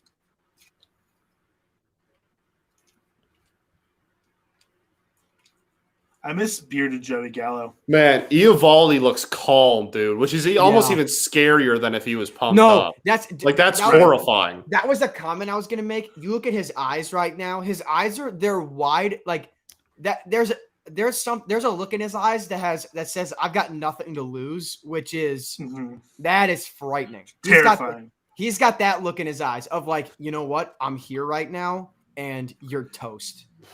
Wow. Gallo gets a hold of that one, but it's going to stay in the yard. Hit it to the one deep part of Fenway, unfortunately. Routine fly out in Comerica as well. Well, it's a routine fly out here, so. It's true. Yes. Do you ever get an answer from the guy you're supposed to ask that question? An anonymous source. Yes, he said that he would now ask, which is not what we're waiting on. But I did ask him, and he said he'd find out, and it was a funny idea. So we're up the we're going up the totem pole. Yeah, well, he works directly with the person. It's not like he'd have to ask somebody who asked him. Like it's a coworker of his. The good thing is, well, it's a 2-head totem pole, but we still got to the second head. True. God. I want that clip of Carson extremely out of context at some point.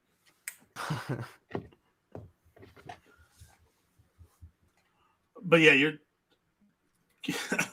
it'd be so cool to be able to do that. Excited. Yeah, it'd be fun. Potential new merch ideas. Our merch shop is so dope, though. I'm a big fan of all the stuff we have. Sky, you want to talk about how calm Eovaldi is and stuff?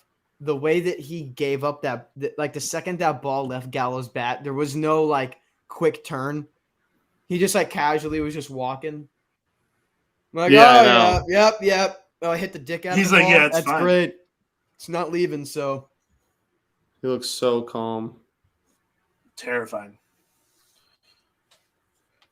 Did they all get haircuts right before this? I mean, it's weird that I'm noticing this, but why did they have a little 2-team field trip to kids sport clips? What happened? I don't know how superstitious of a person you are, Carson, but I know a lot of people are, and something like you can't cut your hair in the playoffs. That's just bad luck. I'm the opposite. To do it before. I shaved 30 minutes before we went on air on purpose. So you did it before the playoffs started. So when the playoffs were to ensue. Every game, it's got to be clean. Okay. I'm a big believer in look good, feel good, play good. Fair. Okay. Fair enough. But yeah, but if you're a really superstitious person and if your hair was getting kind of long, and you don't want to cut it during the playoff, then get it cut right before. I don't think I'm a haircut guy during the playoffs, but I'm not a playoff beard guy. I'll put it that way. Can you grow a beard? No, I can go my sideburns down to about here. I think we've had this discussion. Yeah, but you're not a fan of the playoff beard. Is that what you're saying? I'm not anti-playoff beard because I'm pretty sure the Cardinals are doing it. But, yeah. I feel like a lot of teams do something. That one-game playoff beard's going to go crazy, bro. Well, the Yankees can't grow it for longer than that anyway. Scott, I think we grew it. Everybody going to be looking like me. The Cardinals started it on September 1st, I think. Oh, I mean, that's fair. During the streak. Yeah. But see, that's the thing. You've won, you've W16, W17. You're not going to change anything you're doing. I know, but you're at when you get to W4, you're okay, we're on a streak. Let's just keep everything the same. Don't change anything you're doing. That's how a lot of people's brains work. That's true, which is why it's almost been funny to people that are super superstitious because both Dylan Carlson and Edmundo Sosa kind of had day-to-day injuries in the middle of the win streak. So we had to play Paul DeJong and Lars Nootbaar every day for 4 or 5 days during the win streak. Isn't Lars Nootbaar the GOAT though? That's what I'm hearing per sources. Terms of, hey Scott. He asked a question. I answered. Scott, Why don't you suck an egg? How about that? Why don't you suck an egg, pal? Why don't you suck an egg? How about that? How about you suck an egg? Why don't you suck an egg? Suck an egg. Well, now suck we got Cora. We're going to interview everybody. No. Anyway, do you guys, Scott, I want you to go type in Lars Nootbaar into Google and look at his full name and tell me it's not one of the sickest names you've ever heard. Go ahead. All right. Did I just take myself away? Oh, there we go. No, you're still here. Lars Nootbaar. I think it's going to be like Larry or something. No. His middle name is Lars Taylor Tatsuji Nootbaar. Powerful name. Scott's smiling and we're not saying anything because he refuses to admit it, but it's a dope name. That he sucks? Yeah. I don't know about sucks. I think Lars Nootbaar is just that's a cool name. I like that name. Facts. I'm not sure about the rest of that. Like it's fine. But. He is the he hit a walk-off against us or something? Or he had like a really good game against us and now I don't like him. I mean, he was already a Cardinal, so like whatever. His brother Nigel played for the Orioles.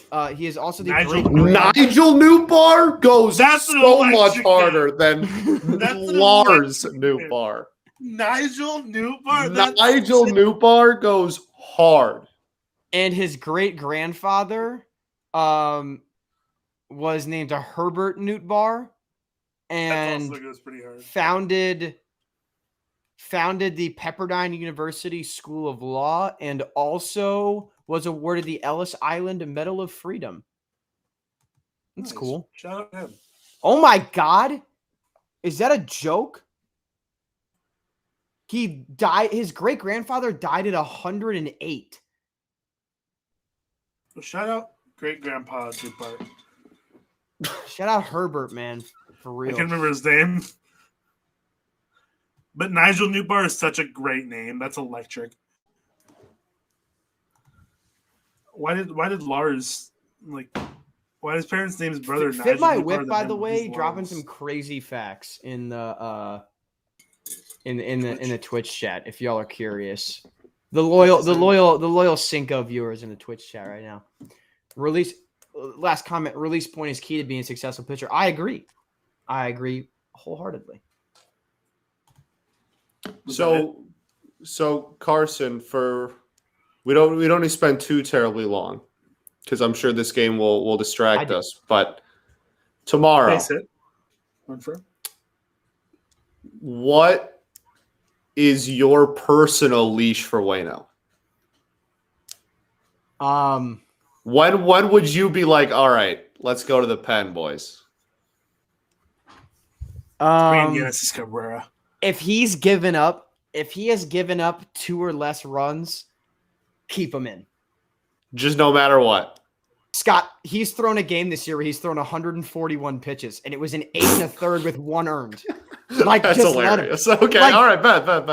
This man's got 1 year left. He has nothing to lose. Are you worried about his velocity longevity? Dropping? Are you worried about his No. Like mine was that's objectively crazy. Nothing to do with that, obviously. I mean, even if he could blow his arm out. His I'm not career's exaggerating. over. Like, whatever. I'm not exaggerating when I say this. You can clip this if you want. If he has given up 2 or less runs, my pitch count for Wayno is 150. I'm not kidding. Wow. Dude, if it's Scherzer versus Wainwright, if it's 0-0, and we're going into the 9th inning, and Wainwright's at 130. You're not pulling him. I'm not pulling him. I'm not pulling him. The only way let him. It's a 1-game playoff. And the only way I would let him is if Flaherty, because still coming back from injury, he's not healthy enough to start. Jack Flaherty's the first person I'm warming up in our bullpen. That's fair. Okay. I like that. I like the playoff. I like that. So and Flaherty's healthy enough right now to throw an inning or 2. So I am fully expecting Adam Wainwright to pitch unless we get our doors blown off. I am fully expecting him to go. Schilt's going to let him go 6 at the fewest. Okay. It's a great. I respect it. I respect it. Yeah, it was. Like at the end, this is what I'm talking about though. Like I thoroughly enjoy the era of the starting pitcher that would huck 250 innings. And then like Roy Halladay, like that was electric to watch Roy Halladay throw 260 innings in the regular season and then go out and throw 9 in the playoff, like a complete game in the playoffs. It was awesome. So unless the Cardinals' plan is to let a bunch of lottery ticket reclamation projects that happen to work out in the regular season, and we only pitch Wainwright 3 or 4 innings, like that does that sound like the Cardinals' MO? I don't want Luis Garcia or TJ McFarland pitching anywhere in this game, let alone in like the 4th or 5th inning. Sure. These are all fair takes. Like, honestly, right now, if this was the Cardinals game and we were losing 3-0, I'd have left Waino in. Like, even with the 2 on, no out. Yep, he's a ground ball pitcher. I'd have let it happen. Turn 2. Well, that'll be that inning. Gee whiz. After 4. But yeah, I don't know. I'm very nervous about tomorrow's game.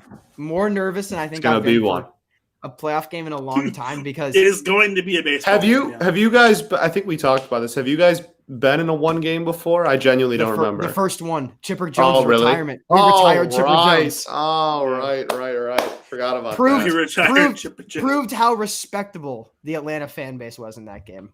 There's not too many, at least American League teams. There's not too many AL teams that haven't played in the wild card yet.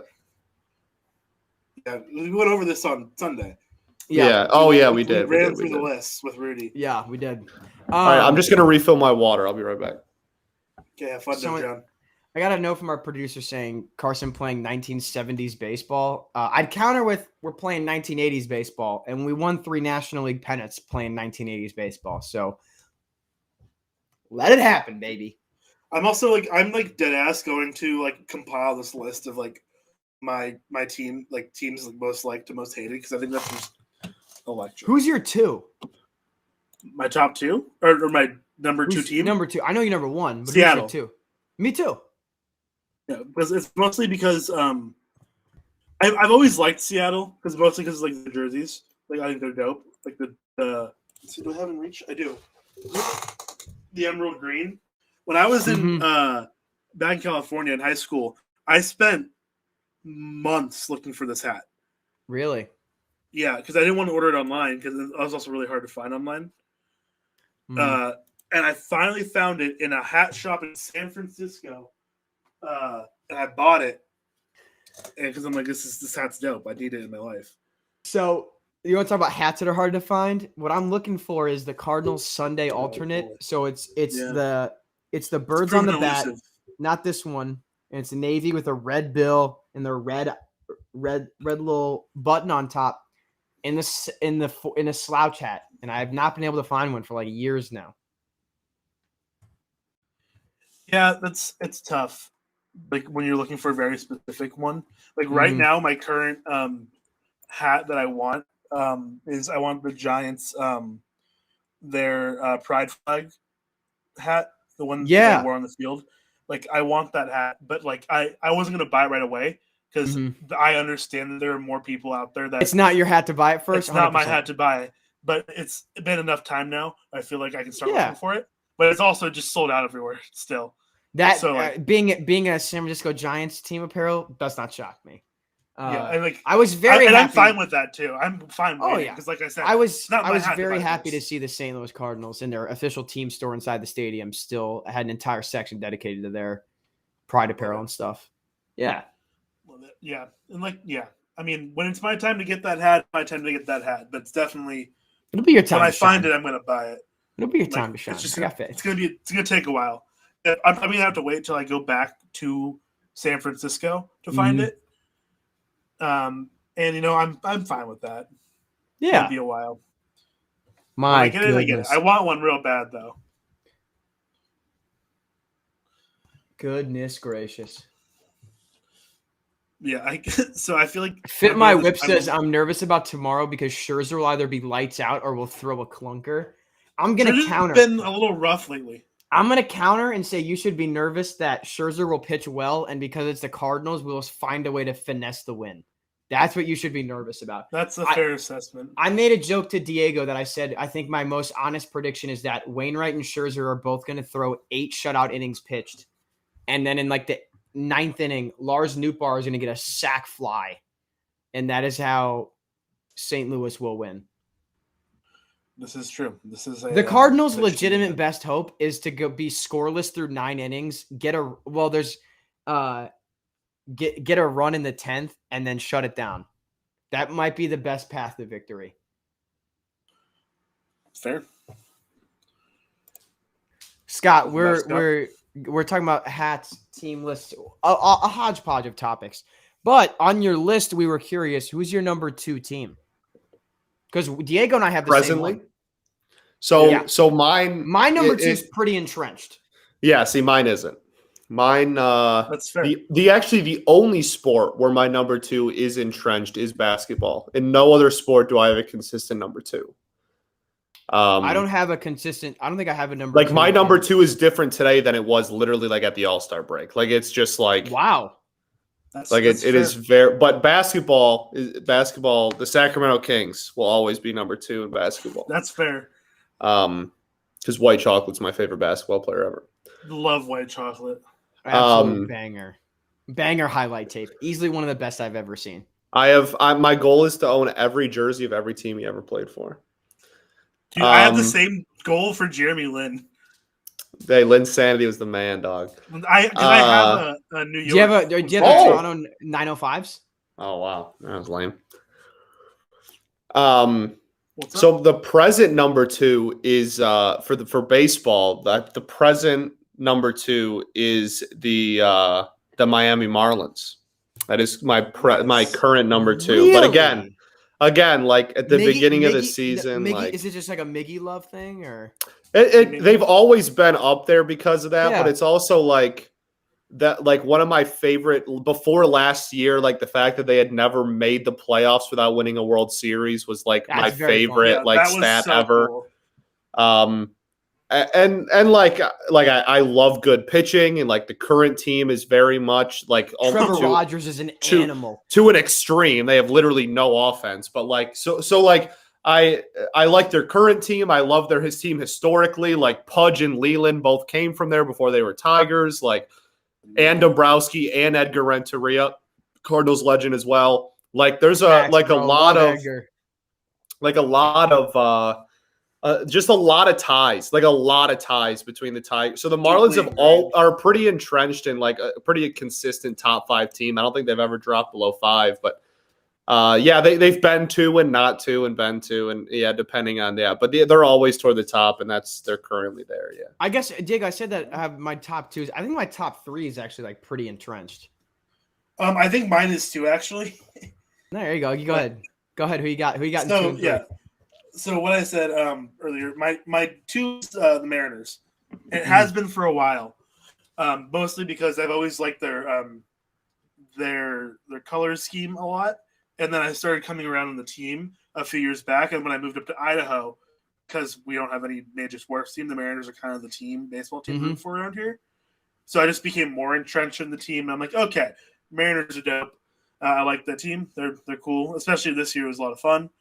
But my number 3, and this is actually more the last three years or so, is the Oakland A's. What? Yeah. Because I realized I don't know how I feel. So I know exactly what. So you're saying because I'm a Giants fan. Yeah. Like the A's, like so. Here's the thing. That's complete bullshit. Sorry, real quick. Eovaldi just absolutely that was nasty. Sorry, go ahead. So yeah, as in the Bay Area, most fans don't care.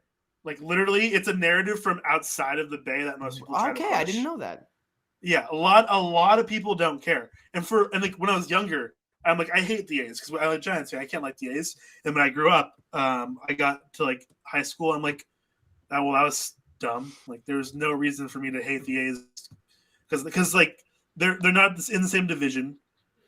So I do have I have one of my fantasy football leagues is all with people from the Bay Area. Like 8 of the 12 people in the league all are Bay Area residents, and are all of them are diehard Giants fans. Mm-hmm. They tell me now, this is their reality, but they tell me that that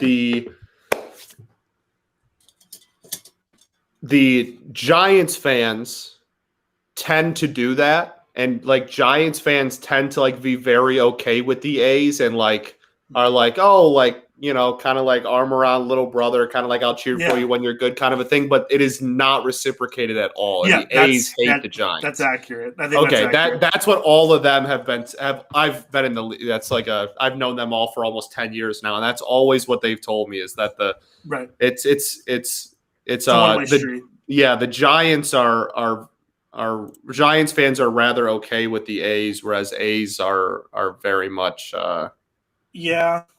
kind of they're remorseful even. Like that's fair. Yeah. And I think it's mostly because like I mean the A's get no love when they're so close to, you know, the Giants and everything, and you'll find a lot more Giants fans than A's fans in the Bay and like everywhere in California, especially Northern California. But like as soon as I realized it really did not matter, I'm like, the A's are cool. I like the A's. Like I have like one of the first jerseys I bought that wasn't a Giants jersey was the A's Kelly Green. Because it's objectively the best, if not the best jersey in baseball. Was it a little Eric Chavez or? It doesn't have a name on the back. I got a lot Eric Chavez, a little Chavy action. Luis Severino is in the ball game, ladies and gentlemen. Remember when he was? He has not given up a run this season. And what? 2 innings?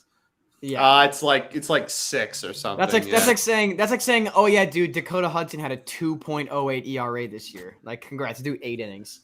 I think Sevy's at like somewhere between 6 and 10. It's 6 innings. Yeah, he has a 0 ERA. Loved it, by the way. In only 6 innings, his xERA is still almost 2.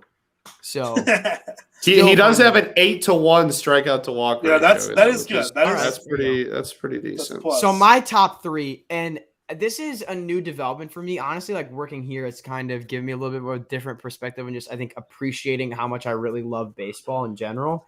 And going for sure, my list changed drastically the first year or so I was here. Going from being like it's the St. Louis Cardinals and everything else, and I hope we go 100. What a play by second base there. Is Gio playing second?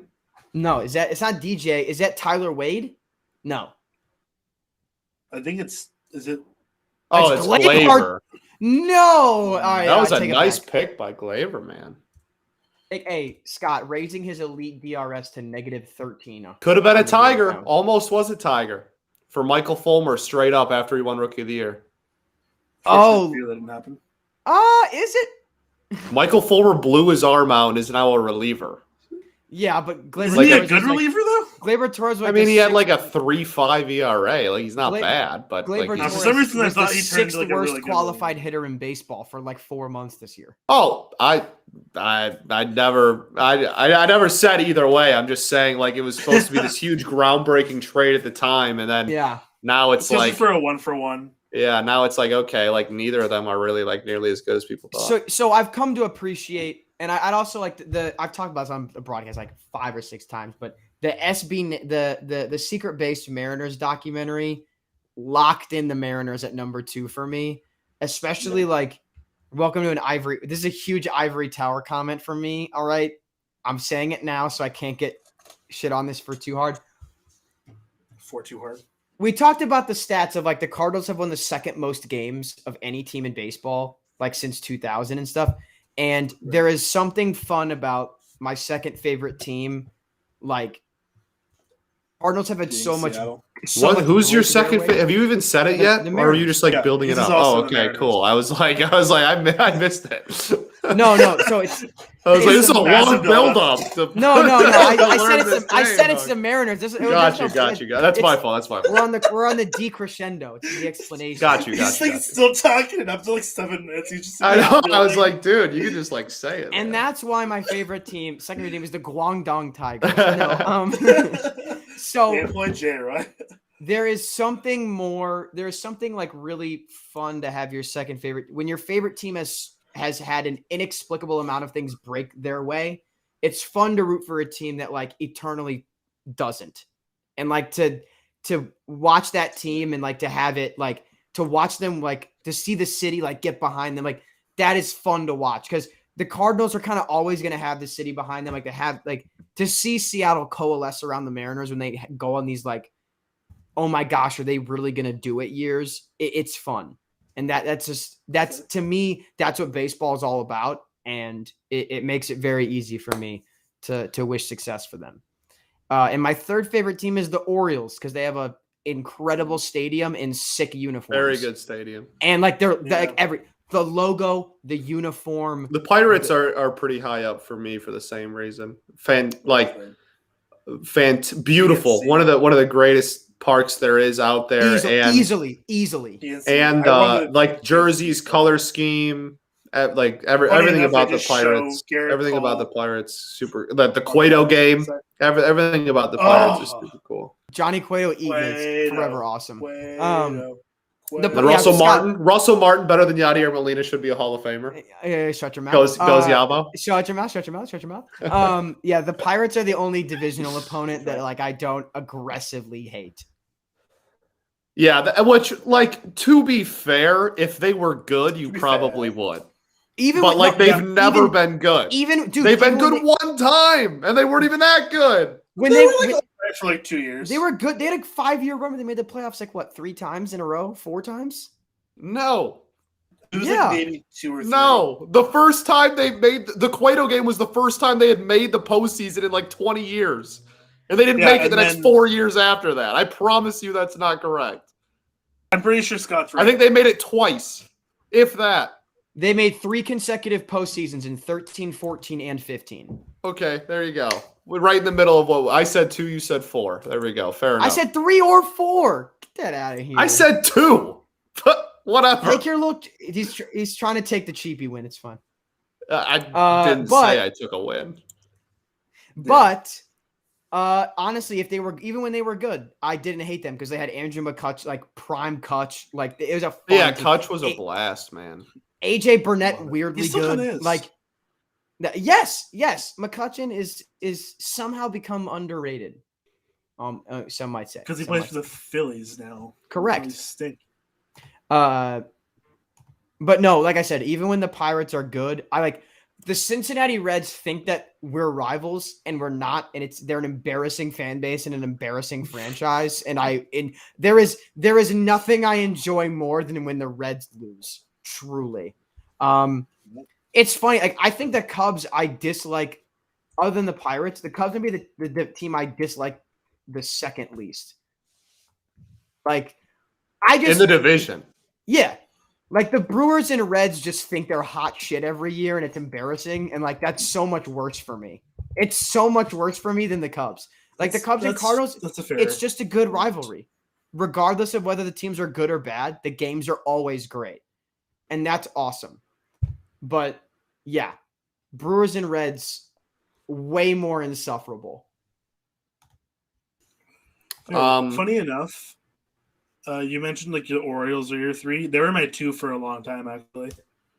Dude, their unis are just so crispy and like there's just something like I don't know. I like all their players so much, like Santander, Mancini, Hayes, Mullins. Like I like the dudes they've got on the team. I'm like a Matt Harvey, not truther. But like I'm a Matt Harvey believer. Like the fact that he had didn't he go he had 25 scoreless innings post All-Star break or something like that? Like he went nuts. I couldn't tell you.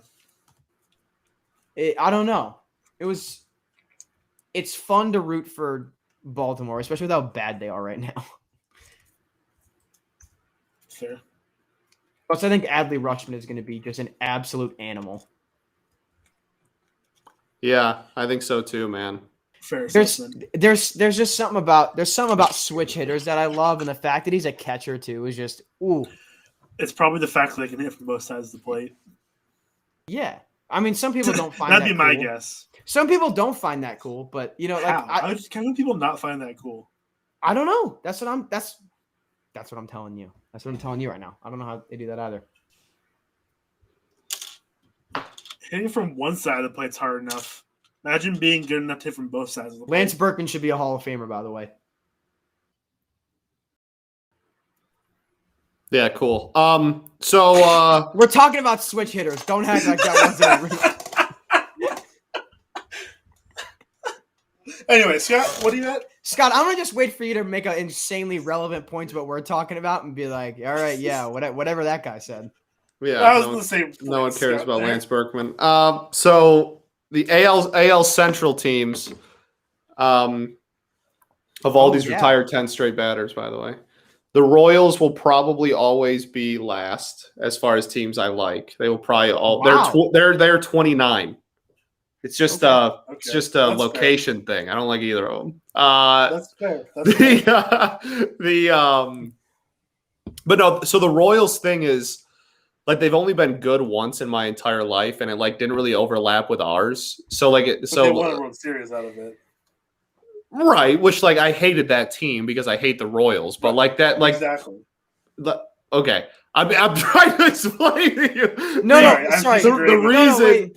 Yeah, the main reason is that they are. Scott, go ahead, Scott. What? They are consistently. No. Okay, so like, what were you? Literally, like all the time, like they are consistently. Oh, that ball is cranked. If it's fair. Oh my! Is it fair? Anthony Rizzo swinging a drive. Man, Rizzo, man. Goodbye, baseball. And that ball, rake. That ball. Wow. That ball. The shutout. That ball was pumped. Man, oh man. 105 exit velo, 408 distance. We have right inside the foul pole. We've had the pesky pole, correct? That's right field. If it stays fair. I think so, right? Yeah. That is, there have been no cheapies this game. Yeah, I was about to say, I was literally about Holy to say cow. Too. Everything tonight has been lasers. It has been a light show. Man. No cheap shots. Yankees deadline acquisition, one of them. Yeah, only one holding his weight. Just kidding. He's actually not been that good. Man. Anyway, so the Royals will always be last because they are always the team that no matter how good we are or how bad they are, they always beat us. Like always. Like when we won 4 straight division titles and they were losing 100 games. And they would like split or even win season series against us, or like in the era before that, like 06, 07, all the way up to 09, like where game 163, like that. No matter what, man, like late September baseball against the Royals is like that gives me such bad PTSD. Like it's my least favorite thing ever. Because they always beat us. Always. I cannot stand the Kansas City Royals. And then the Alcides Escobar team that won a World Series, just salt in the wound a million times more. Noted starting shortstop for the Washington Nationals next year. In 2022. Yeah. Ridiculous. So they will always be probably the last. And then 28 is literally the Guardians. They are right there. It's almost a tie. The Cleveland... Obviously, Ohio and Michigan have like an infamous rivalry and everything, and they do. I hadn't heard about that. And right, and so like in not even sports, just like in anything, like so that already happens, and then you lose to them like 27 straight times or across 3 years or whatever it was, and it really gets annoying pretty quickly. So like Cleveland will. The Cleveland and Kansas City being 4 and 5 are pretty like set in stone, solidified, and then it's really just a matter of which of the other two is like bad at the time. Because like I don't like any of them. Like I can't stand the Minnesota Twins. Ruined my childhood. 2009 game 163.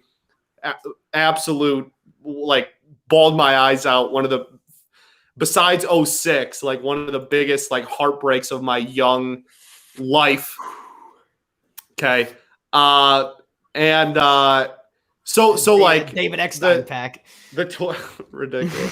The Twins, we're just cursing on air. The Twins, like, they will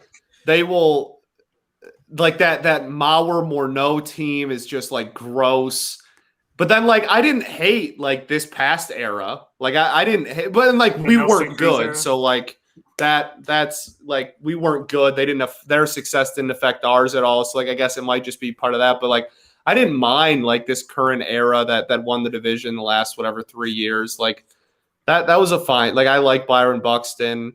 I didn't like when they brought in Cruz, but because Nelson Cruz, the Tiger Killer. But like I don't know, like that. I didn't really mind that team. Then the White Sox have genuinely just until last year have never been good. Like they won the World Series in 05. We lost 90-something games. Besides literally the 1 year of 2005. The next season, we won more games than them and made the playoffs. Like literally besides one season of me at 7 years old when we had a 95-loss team in 05, they have never been good or even remotely relevant in my entire life. So like I have never had a reason to hate the White Sox until literally 2020. Yeah. And then, now they want smoke and want to talk big games. So like now we got a problem. But like, so speaking of much like the 2009 Detroit Tigers, Nathan Eovaldi done a little earlier than expected in this game. 2009. I mean, we played a game 163. We literally made it further than anyone. Done earlier than some expected. I would have assumed they would have. I was trying to figure the connection. Like it works, but like. It works. I mean, he was just talking about it. It was just talking. That's what we in the show business like to call a callback, by the way. It's professional broadcasting you're listening to. Us in the show business also like to call it a rough transition. Us in the show business like to call it bad at his job. Yeah, Eovaldi's done 5 1/3. 71 pitches. 1 run. What are we doing? All this for Stanton to hit one 500 feet over the Green Monster. Yeah, it's definitely got that feel to it. Oh my gosh, he wanted that one. Scott, I thought he got it on that one, and I was like, he wanted to take that pitch 900 feet. If I had called it that immediately, I'd have felt horrendous. Diego and I did that like 3 times last postseason. Yeah, there's a supercut of it all. Somewhere. The Peyton's got it somewhere. Talk to my mom for an hour and come back to leading the poll. Surprise, surprise. Was she telling you that I'm your new dad now, or is that Jesus, Carson? That was good though. Thank you. Appreciate that. Hey, never mind. I almost said something. Wait, never mind. I'm gonna type it. I still haven't seen Stanton take a ball foul. No, it was only a ball foul. He swung through it, but it was just okay.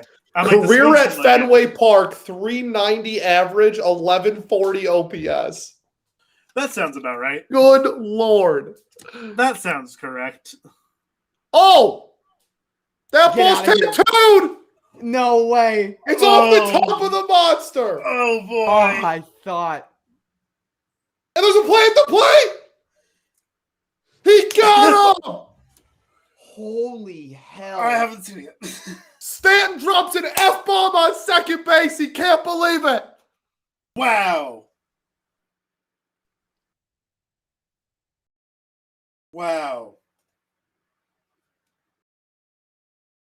What a relay by the Sox. That's a lot. We may have to walk back this Xander Bogaerts power ranking that we gave earlier in the year. Carlos Correa literally exists. He's not better. That was an excellent throw. That was a fantastic relay. Stanton, tried his best. That's Enrique Hernandez in center too. Like slide, but like that's and the fist bump after the tag. Yeah, that was electric, man. Oh my gosh. Stanton hit that ball, let's see here, very hard. I can't wait. I bet you that's gonna be this would have been a home run at any other park. Stanton being Probably. a launch angle merchant has finally caught up to him. It's 114.9 off the bat. That's gone. That's gone at probably any other ballpark. What's the expected distance on that, man? Goodness gracious. 400 feet. 850 XBA. Yeah, right. Gone. That is gone at any other ballpark. Like comfortably. That far of the yard for sure. Man, that was an electric Xander threw that ball 82 to the plate on the fly. Goodness. That was a strike, too. He threw that flat-footed. Shout out Enrique Hernandez out in center, man. That's what I was about to say, too. Like, that is a not really full-time center fielder. That's not a center fielder by trade out there. Man, what a play. That might be the turning point of this game here. Jeez. It's not really a turning point, but like that might be the focal point. That's gonna be we're gonna look back on that moment when this game's over. It's like, yep, that had major implications here. Man, what a play! What an electric play, man. There's nothing quite like postseason baseball when Crazy. Way too high. Joey Gallo. How are you so far ahead of me? I'm still on a replay. Are you on a replay of what? The throw out at the plate? Yeah. I just got you might be ahead of me slightly. Now I have an 0-2 count to Joey Gallo. Pitch is about to come in. Okay, as do I. Okay. Oh, I thought you said way too high to Gallo. I was like, what? No. I'm still behind. Let me make that clear. I got you. I'm still very behind. Oh my God, Joey Gallo's taking his pants off? No. He's doing the chicken dance? I mean, granted, the 0-2 was way too high to Joey Gallo, so, there's that. Oh, that's why. You know what? I almost quoted my grandfather unironically. Judge is hot dogging it around second, watching the ball. Put your head down and run, son. That's bad base running. He took a horrible line on that too. Yeah, his base running didn't look great. Every little league coach is fuming. Every little league and high school coach is fuming and putting out a tweet right now. Guarantee it. Wow. What an inning. That wasn't fantastic base running by Judge at all. No, it was not good in the slightest. Stanton is pissed. But also, I feel like he has the right to be. I mean, it's a bad send, but given the situation, I mean, I guess not. I guess you do hold him up. He probably should have been held up. I understand sending him. But Gallo's such a high strikeout guy, Like, you need the run. That's why. That's what you're risking. Trying to send him. Hindsight's 20/20, but Scott, Diego sounds like you're advocating stay. You'd hold him? I think so. I mean, I probably would have sent him. I think I would. If it's anything but a perfect relay, he's safe. It's just you got a damn perfect replay, man. If it wasn't, the thing is, like, if it's anybody else in the lineup other than Gallo at the dish, you know what I mean? If it's a low strikeout guy, I'm taking my chances. Yeah, I also don't know how strong the outfielder's arms are. It seems like, seems solid. Hernandez got a good one out there. But, man, what an electric inning. My, oh my. Unreal. Peyton's wow. Sick. The sad part is we've got so many great calls and content out of this that Payne's gonna have to go through and reclip stuff and like rewatch his Payne. Sorry for you. Oh man, yeah, I feel so bad. I don't, but they do. I know. No, not either. I feel a little bad for Peyton in particular, but not Yankees fans. That's correct. Also, yeah, I mean, I'll get my there's a decent chance I get my comeuppance for all this tomorrow night. So. We will see you. Carson uses big words. Yeah, this is just words that I just don't have in my everyday vocabulary. You dropped vernacular earlier, right? Don't act like you don't got some $2 words sitting in there. I've done a couple, but not like You got a couple. As many as you do. You said, like, so this is the thing with me and my friends that I do all the time. Like, my friends will say something, and I straight up go, what does that mean? I'll raise my hand and go, what does that mean? In the middle of conversation. And they go, oh, and they define the word. And I'm like, cool, thanks. And my best friend, she's called me out on it a few times, where she's like, why don't you just Google it? Because this is an easier way to do it. Oh, man, I have are you no joking? shame. There's nothing more embarrassing mid-conversation than Googling a word. Like, I'm hiding my phone if I got to do that shit, man. No, that's oh what my she goodness. does. She'll straight up just, like, secretly Google the word. We've got some defensive shifts around? Or defense subs? Do we have subs? Rugnet Odor in the game, baby. Ratman. Is that for Glaber? Probably. Yeah, it is. Oh my goodness! What a move! Great. It's got to be. Hey, we just got a $2 anonymous tip. Shout out! Big ups. Speaking of a couple Big bucks. Big ups. Come Big on ups. now. Beauty. It's anonymous, so we can't thank you directly, but we love you. Yeah. That goes directly towards Peyton's therapy session. Devers, they better not. Devers. Scott's like, I want my 40-cent cut. God damn it. Devers has never gotten a hit off of Sevy in his career. Man, Devers are the classic. How many times have you faced? Devers. I think they said 0 for 15. Oh wow. Wow, that was a swing to the moon. They're hungry. This crowd and both teams are antsy, man. Someone is gonna get one. Looking at the Savant page, there's a lot of loud contact tonight. That's what I'm saying, man. The ball is balls rejuiced? Question mark. That oddly enough, that is fellow writer Christian Lloyd's theory on the Twitter sphere. So how many? There's been 16 balls, at least an exit velo of 100 tonight. Dude, I was about to ask that question. Wow. Unreal. I was like, how many exit velos do you think we have that are over 100? Well, there also hasn't been like a low amount of Ks either, though. No, there's a lot of Ks as well. Very reminiscent of 4 years ago. Interesting. Juice balls, by the way. Let's hope they juice the balls just for the AL playoffs, huh, boys? Because if they juice them for the NL wildcard game, we are effing toast. Already is effing toast. Hyphen.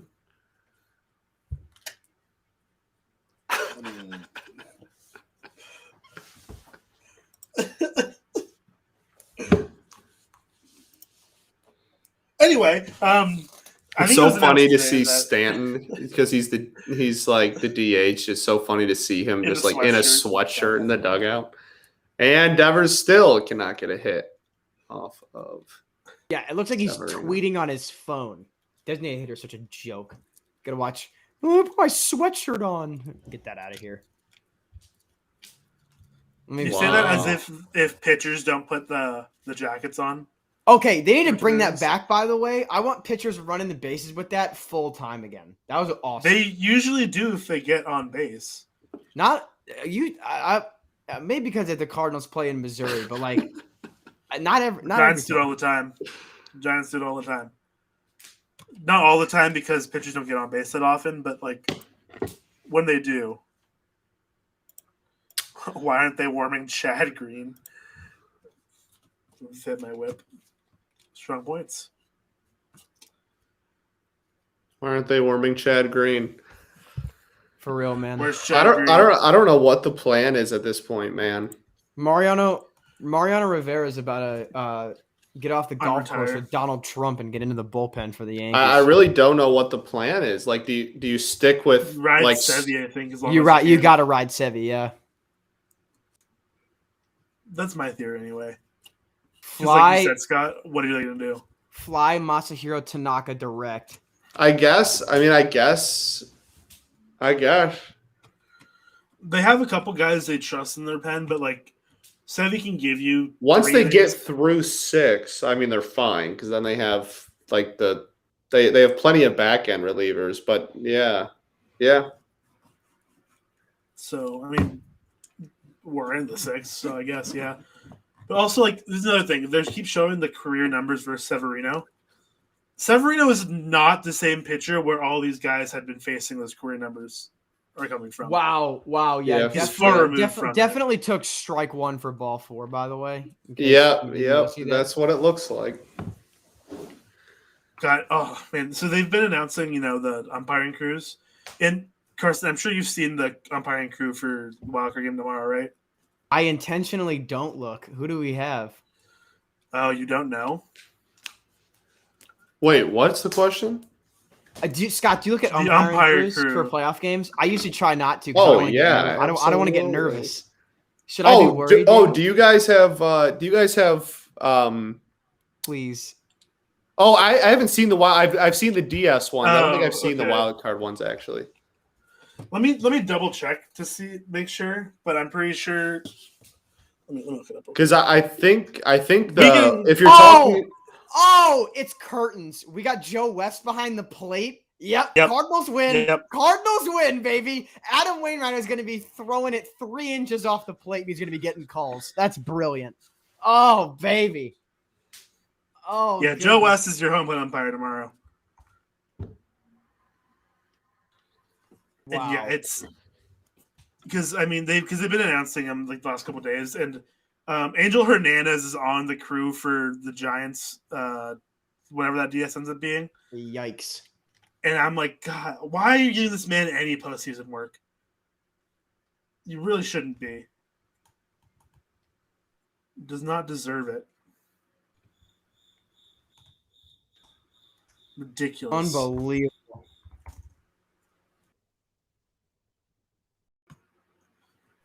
Absurd. We don't like. Also, I went on to Twitter to verify the Joe West thing, and I saw another Jalen Smith thing because Cowboys was talking about it. It's funny because with all the number changes in the offseason, if you wanted to change your number, you had to buy out like the rest of the inventory like Nike had of your jersey, right? Yes. And Jalen Smith paid 6 figures to buy out. I think it was $500,000 to buy out Smith 54s to wear 9 for 4 weeks for the Cowboys. Nice. So, I mean, you do you, but like, that's rough.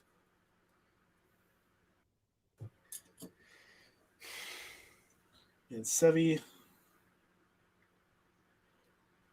I missed when Sevy was good. Sevy was kind of electric. Yeah, Oy. Like, not saying he's like bad or anything, but I don't think Verdugo's got a not shot as here. good as he used to be. I mean, they technically all do always. So no, like it's got that vibe. Yeah, it's kind of got that energy right now. Like a homer here would be. It'd be big. Here's my next question. I'd imagine when does Higgy's spot come up in the lineup here? Because I would think they probably. What did I say? What did I say about Verdugo? He's got a chance to make something happen right now. 4-1 Beantown. Man. Beantown doing it. He came pretty close to that BS home run down that little fence. The pesky pole. Man, 4-1 Beantown getting that run back. And they're loving it up in Boston. Doogie is hyped. Carson with the correct kind of call there. I'm 2 for 2. I'm 2 for 2 on that tonight, aren't I? Stanton and Verdugo both. I mean, granted, it didn't result in a run for the Yanks, but I said Stanton's going to hit this ball like a mile. I think they're going to the pen. Think you're bringing Wandy? Nope, that's not Wandy. Is that Lasagna? I don't know. Yeah, I think it is. That's what I saw warming up earlier. Okay. I know Andy was also up earlier. Jonathan Lasagna? Also, shout out Garrett, $4 says, for the Bogarts relay call. Heart. Shout out Garrett. Keep the hose running. Got slandered. Sorry about that. Got slandered by my White Sox friends when I said that Guaranteed Rate is one of the worst stadiums in baseball, and I just would like to reaffirm this on air by saying, I as someone that's been there, it's not good, and it has nothing to do with where it is geographically in Chicago. There's like nothing to do with that. What makes Guaranteed Rate a bad stadium is you go in, it's poorly constructed. You have to do a ton of walking before you even literally walk into the actual stadium itself. And once you get in there, there's no real charm to it. It just feels like a generic stadium, and the view on the skyline view is subpar. And when you take into consideration it opened around the same time as Camden Yards, and that's all I got to say about that. We are absolutely blessed getting to watch a game in Fenway tonight. That stadium is awesome. Sure. Especially over whatever New York's got going on. But yeah. What they've got going on is trash, by the way. That's the phrase you're looking for. Sure. That is exactly what I was looking for. Yeah, I honestly, you definitely, can tell. And I don't know how much of a difference it makes for you guys when you're playing, watch as a fan watching the game, when your team's playing on the road or something. Or how much you notice, the stadiums. But I feel like I notice it a lot. Yeah. Different ballparks and just the stands. Because I feel like, at least with the Giants, the broadcasters will definitely, bring it up. So whenever I watch games that the Giants aren't playing and they're in, trash stadiums, if I throw on an A's game and they're playing in Oakland, I'm like, wow. I can't imagine watching this 81 times a year. Yeah, there's definitely – I think all three of us get to watch games that are in rather unique stadiums that have their own beauty and charm, I think, for a wide variety of reasons. And there are definitely when the Cardinals are on the road, I'm like, wow, this is generic and or shitty. Generic and or. No, and or.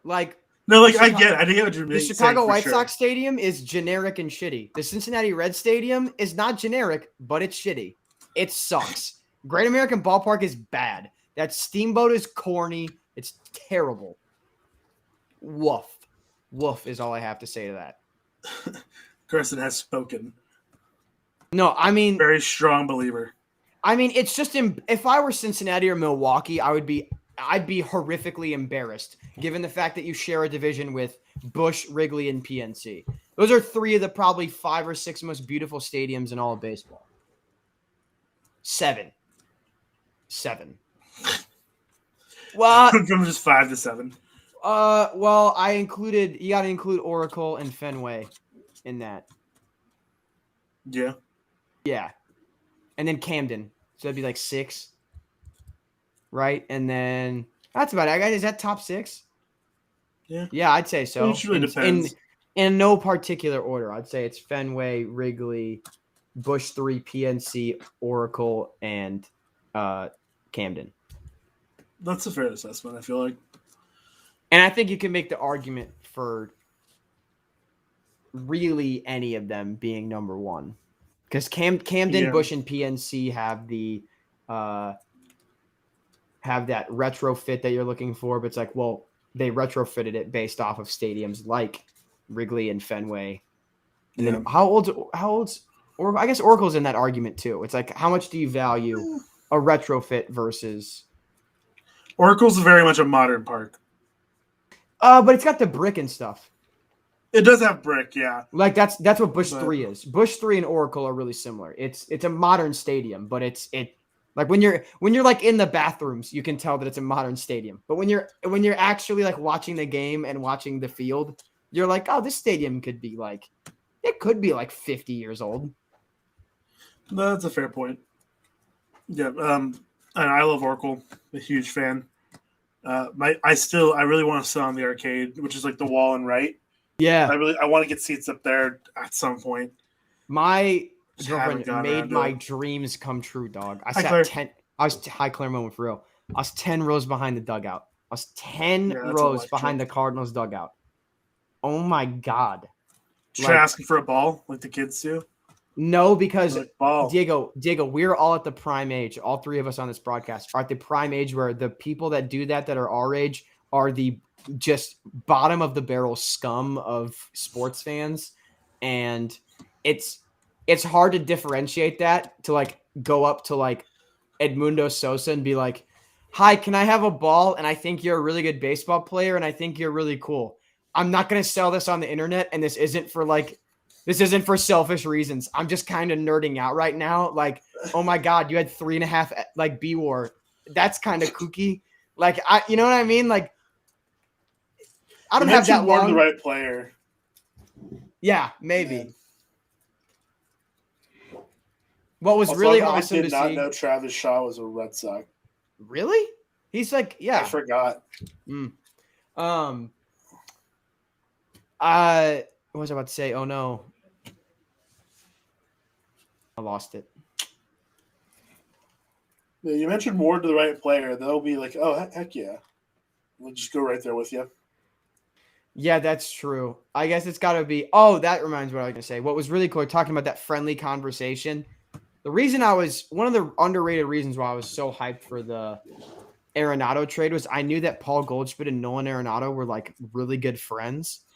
Like that was the reports. But like you can hear that because they were always on different teams. Like you can hear that in like the, hey, you're a really good player and so am I. Heck yeah, dude. What's up? Going to the game, they did all their warm-up drills next to each other and like all their soft toss and stuff. And they were just chatting just the whole time. And I was like, oh my God. This was like the same day Arenado said that he's like, yeah, there's zero chance I'm opting out at the end of the year. And I was just like, I'm like, he's going to play for the Cardinals for forever. I was like, tight. It was just so dope to see. Like, it's just nice. It's really like, it just like was really, it made me very confident for the Cardinals' future to see all the two groups of people doing drills together was Sosa and Molina, the three outfielders. And then it was Goldie and Arenado. And I'm like, I'm so happy that of the 5 players I would want to all get along well, I'm glad they're all getting along with each other. Like, I was like, this is good. This is good for the team. That's fair.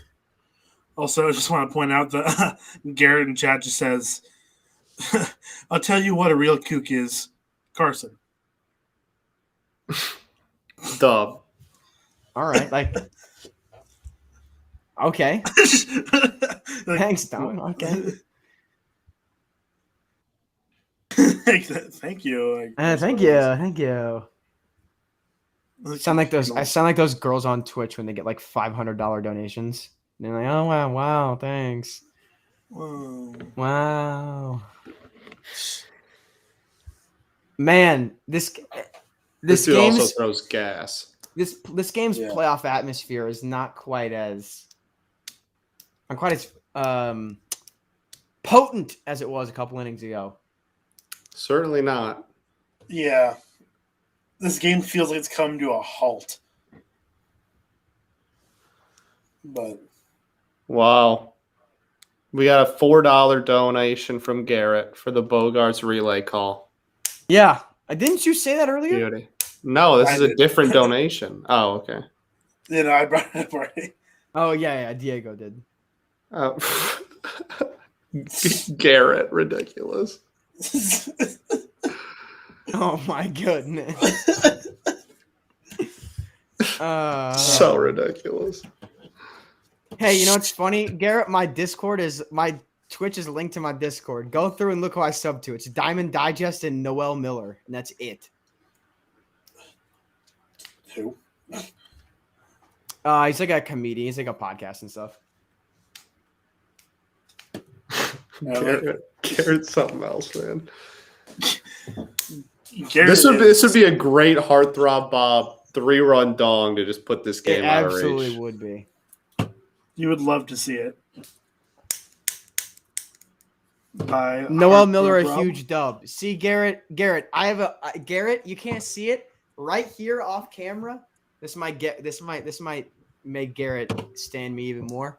I have an autographed Tiny Meat Gang poster. I met them. It's on my Instagram. I met them at one of their live comedy shows. It was awesome.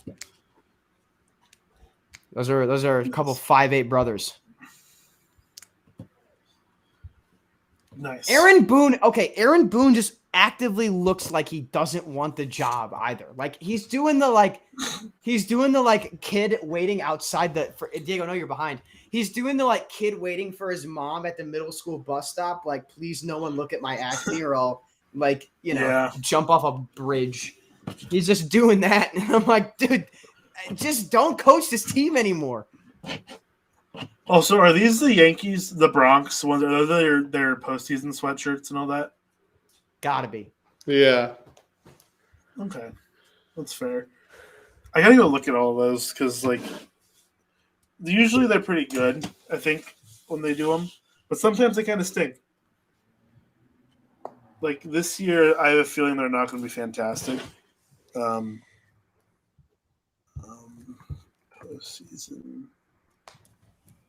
Because I know the Giants ones, I think, just say the city. Yeah, Rudy likes to really dog on the Cardinals one that said built for October, but I'm like, dude, they all say built for October. Yeah, I'm like, what every team has that. Also, what team has a postseason? That fan's mullet is something fierce, dog. Yeah, that was pretty. Just wait till you see the red rhino when we call a Giants game. Oh, and there's the strikeout. Boom. Yankees up to bat. There's got to be something embarrassing about having a mullet and being in a bad mood. I feel like I imagine you see that. Imagine seeing a guy you're picking up a coffee at your local coffee shop, right? Can you imagine a guy with an insanely good mullet getting dumped?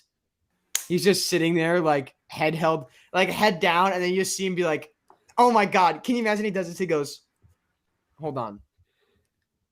You're talk smack about him. Carson sucks. Cardinals suck.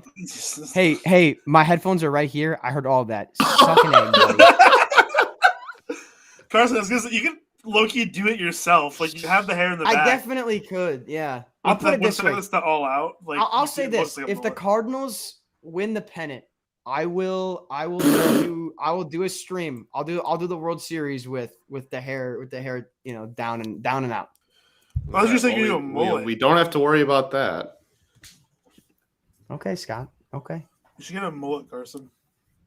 My dad had one in high school and college, and I've seen the photos of it. And every day I see him when he visits or I go back home, I try to convince him. I'm like, dude, mom hates facial hair, so that's not an option. Grow my dad's about to turn. No, my dad just turned 51. A couple weeks ago, right? I'm like, right. Have the midlife crisis. This is a midlife crisis I'll get behind. The job is secure. The kids are in college. It's paid. It's getting paid for. Grow the mullet out. This is the midlife crisis I'll get behind. It's a midlife. My dad's first attempted midlife crisis. He almost bought rebought a pair of checkered Vans. And I remember openly slip-on ones.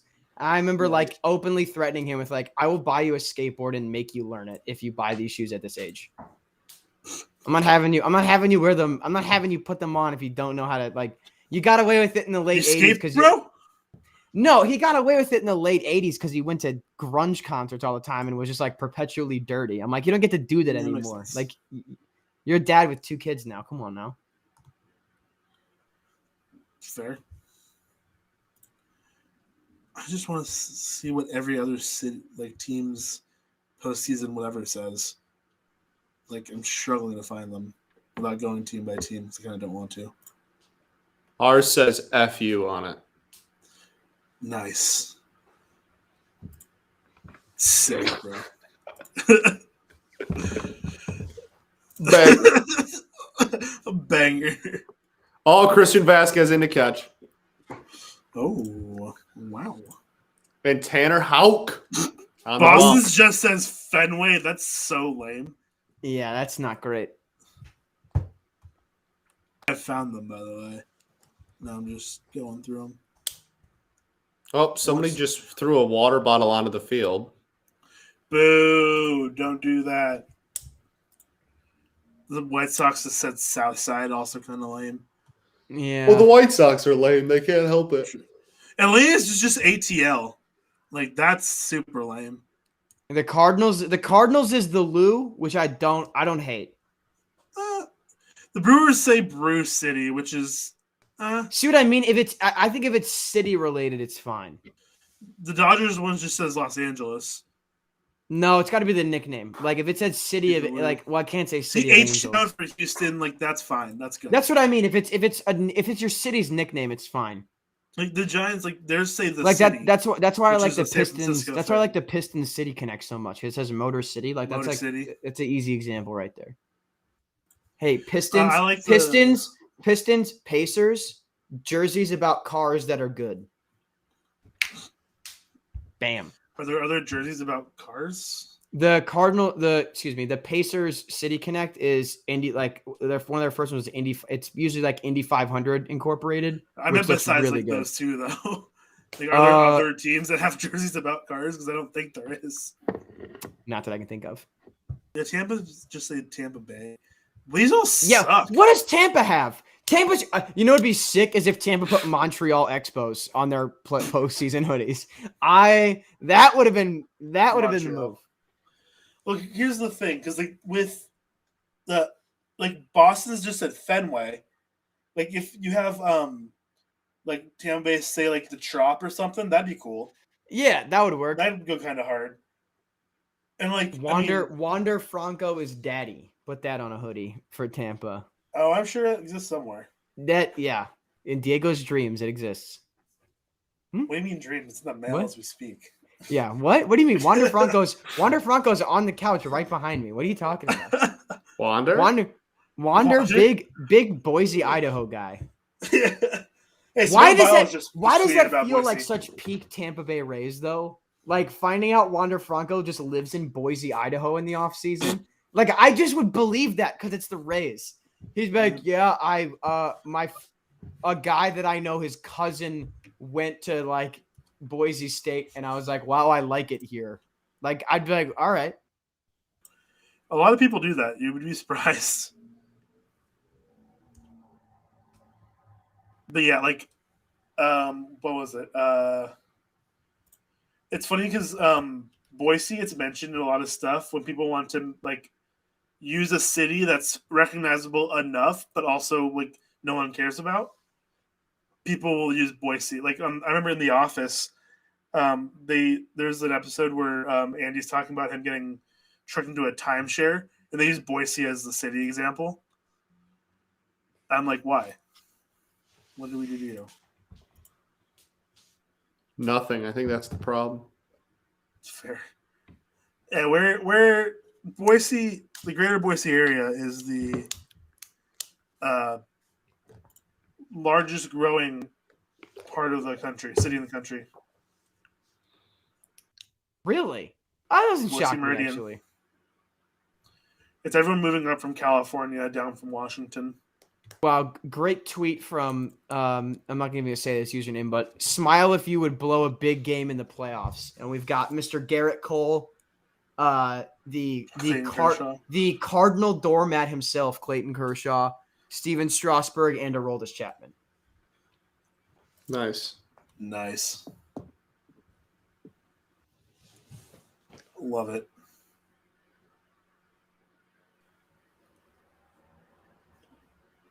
Tanner Houck. Goodness gracious. Houck had a really good year this year, yeah. Yeah, I feel like I've heard a lot about him. Every Red Sox fan in DD, and from what I've seen on Twitter, was pro him pitching in this game. So fast. 3-pitch strikeouts. Sit down, Brett. Kids don't look up to you, loser. Kids look down to you, literally and figuratively. Parents use you as an example of what they don't want their kids to grow up to be. Parents take Brett Gardner's physique into the doctor's office and say, this is why we're now pro gene splicing. Wow. Garrett says they had the audacity to call Brett Gardner gritty. That's a 3-pitch strikeout where he screamed after Garrett. Yeah. Wow. Doesn't seem very gritty. Wow, seems wildly unprofessional within the game and outside the game. Also, no choking up on the bat, going down 0-2 as well. Really This y'all's embarrassing. goat. Embarrassing. This y'all's goat. Embarrassing. Literally Embarrassing. no one's goat. That's the funny part. He thinks he is, though. Straight up embarrassing. Garrett, can we get an X Great leaderboard update for the game? You can wait till after the game, but I'm just curious. Isn't looking to make contact. It's disgusting. That's exactly what I'm saying. True. How's got some nasty stuff though. Like his pitches look really good.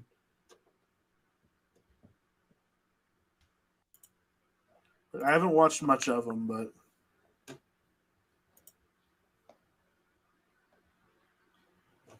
Giancarlo Stanton has the most frightening, I'm concerned looking eyebrows I've ever seen. He's got some of the most frightening physique I've ever seen. Gio could lock in. Scott, you mentioned earlier about Gio. Gio needs to be the X-Grit leader tonight. Maybe a little gritty ground ball double down the line could get him there. You know, a little 2-strike approach, shorten up. Maybe. I think a dinger would get him there even quicker. That's not gritty though. Gritty would be a little, ground ball down the line type. Well, if he hit it and then like no bat flip, like went back to the dugout, didn't celebrate, and was like, still work to do. Like that'd be pretty gritty. That'd be pretty gritty. Pretty gritty. Just off the foul he does wear a shin guard though. I know. That definitely knocks you down. Knocks you down. I've seen the formula. Leaderboard update through 6 innings. Bogarts Clay at 342. Holmes in the 4 spot. It's deserved. At 203. Urshela at 194. Holmes at 178. Verdugo 135. Yeah, Clay Holmes. Yeah, the Clay Holmes praise is definitely deserved. Definitely deserved. Some are saying Clay Holmes for Yankees closer 2022, and by some I mean me and only me right now. People are saying that. Yeah, it's a bit of a gritty at bat. A little bit. Is that pitch 7? Pitch 6? Pitch 6? 7? It's getting there. Pitch a lot. I'm not sure. I swear to God, I thought that was Derek Holland warming up for the Red Sox in the year of our Lord 2021. Who? I thought it was Derek Holland warming up in the Red Sox pen. Employed by the Tigers. I know. That's why I had the moment, man. Wow, Hawk X great through the roof, Garrett says. Yeah, strike out and then just walks it off. Not a big deal. Still work to do. We still got a couple innings left of this game. We gotta go. It's time to go. That is one of the funniest internet clips of all time, man. Yeah, I got remembered of the classic Pete Weber today. Like came across a timeline. Who do you think you are? I am, baby. Oh yeah. The go. Scott noted has talked to him. Asked him not Pete Weber. I talked to Gary Thorne, who was the announcer of that game. Right. Gary Thorne, you asked him about it. What a voice! I did interview Gary Thorne. One of the coolest experiences of my life. Very cool. It's pretty sick. You asked him about who you think you are. I am, right? I did. Electric. I did. Yeah. Gang, I'll be right back. Where are you going? Okay. Fine. Now we can talk about him. Jeez, yeah. No kidding. Finally gone. He does. It's true, sadly. Sadly, it's factual. I don't make the rules. I just enforce them. Man. Things aren't looking good for the Yanks here, though. Nope. Not great, yeah. The thing is, like, it'll be interesting to see the Red Sox bullpen is very interesting. Very interesting. It's not definitely not nails at the back end of that bullpen. Yeah, lots of it'll be a really interesting last couple of innings because I'll be interested to see whether they go because they kind of saved all their starters. So I'm interested if they go like just bring a starter out of the pen because 1-game playoff, or if they stick with the back end. But like Matt Barnes has like really struggled in the second half, even though he was one of the best relievers in baseball in the first half. So like I don't know, it'll be really really interesting to see how they navigate the back end innings there. I'm very interested. Yeah. Like because I genuinely couldn't tell you who they have in their bullpen at all. Besides Houck. Houck was the only one I knew. Person's back. Sorry about that. Ladies and gentlemen, my beer was getting a little condensation, and I realized I had it on top of a $170 textbook, so I had to make a quick adjustment. Smart. Yeah. Politics of Administrative Process by Donald F. Kettle, 8th edition, lives to see another day. Man, that sounds not exciting at all. Let me tell you, Diego, it's about Paul Goldschmidt interview level of interesting. I'll put it that way. I say that as if my whole like degree wasn't just textbooks about like one very niche part of mathematics. Yeah, but I mean, like niche stuff is cool. That's why. Why do you think I got a degree in American Studies, man? I mean, it's like history, but like I was like, let me condense this down real hard. It's like history, but not as much. Yeah, it's like, hey, it's like it's Garrett. Thank goodness Carson told us everything about the textbook. I was super interested to know that info.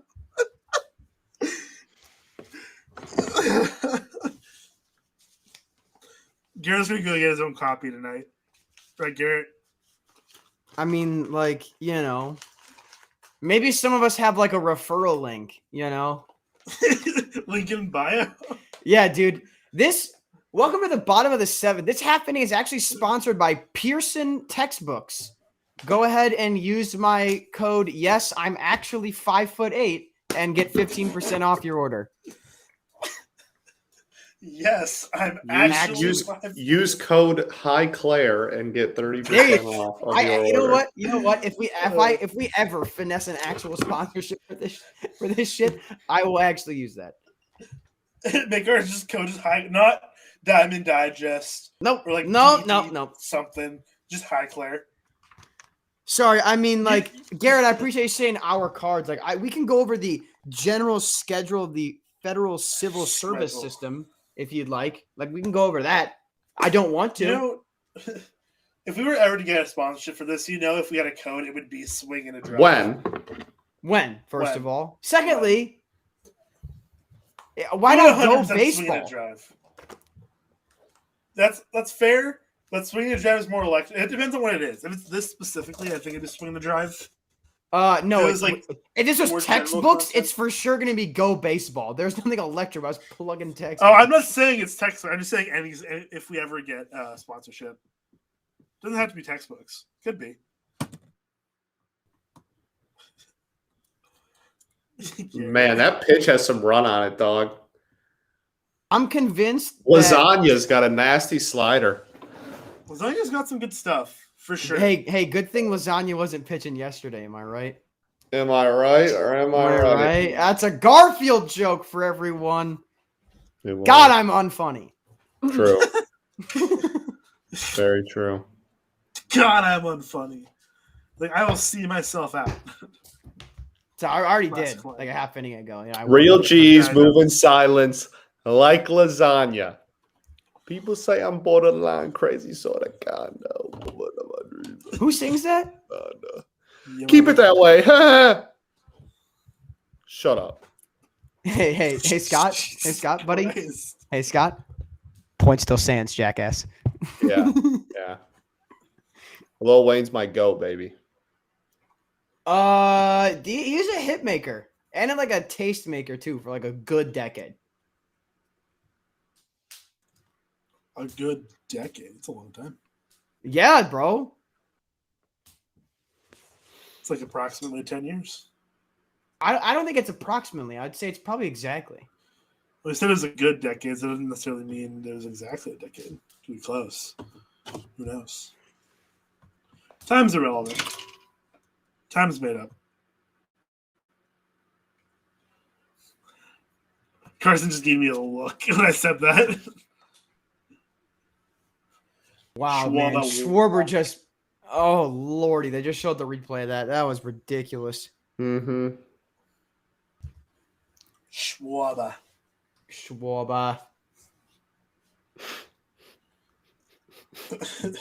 Garrett. Is A-Rod on the what? Get this kid, man.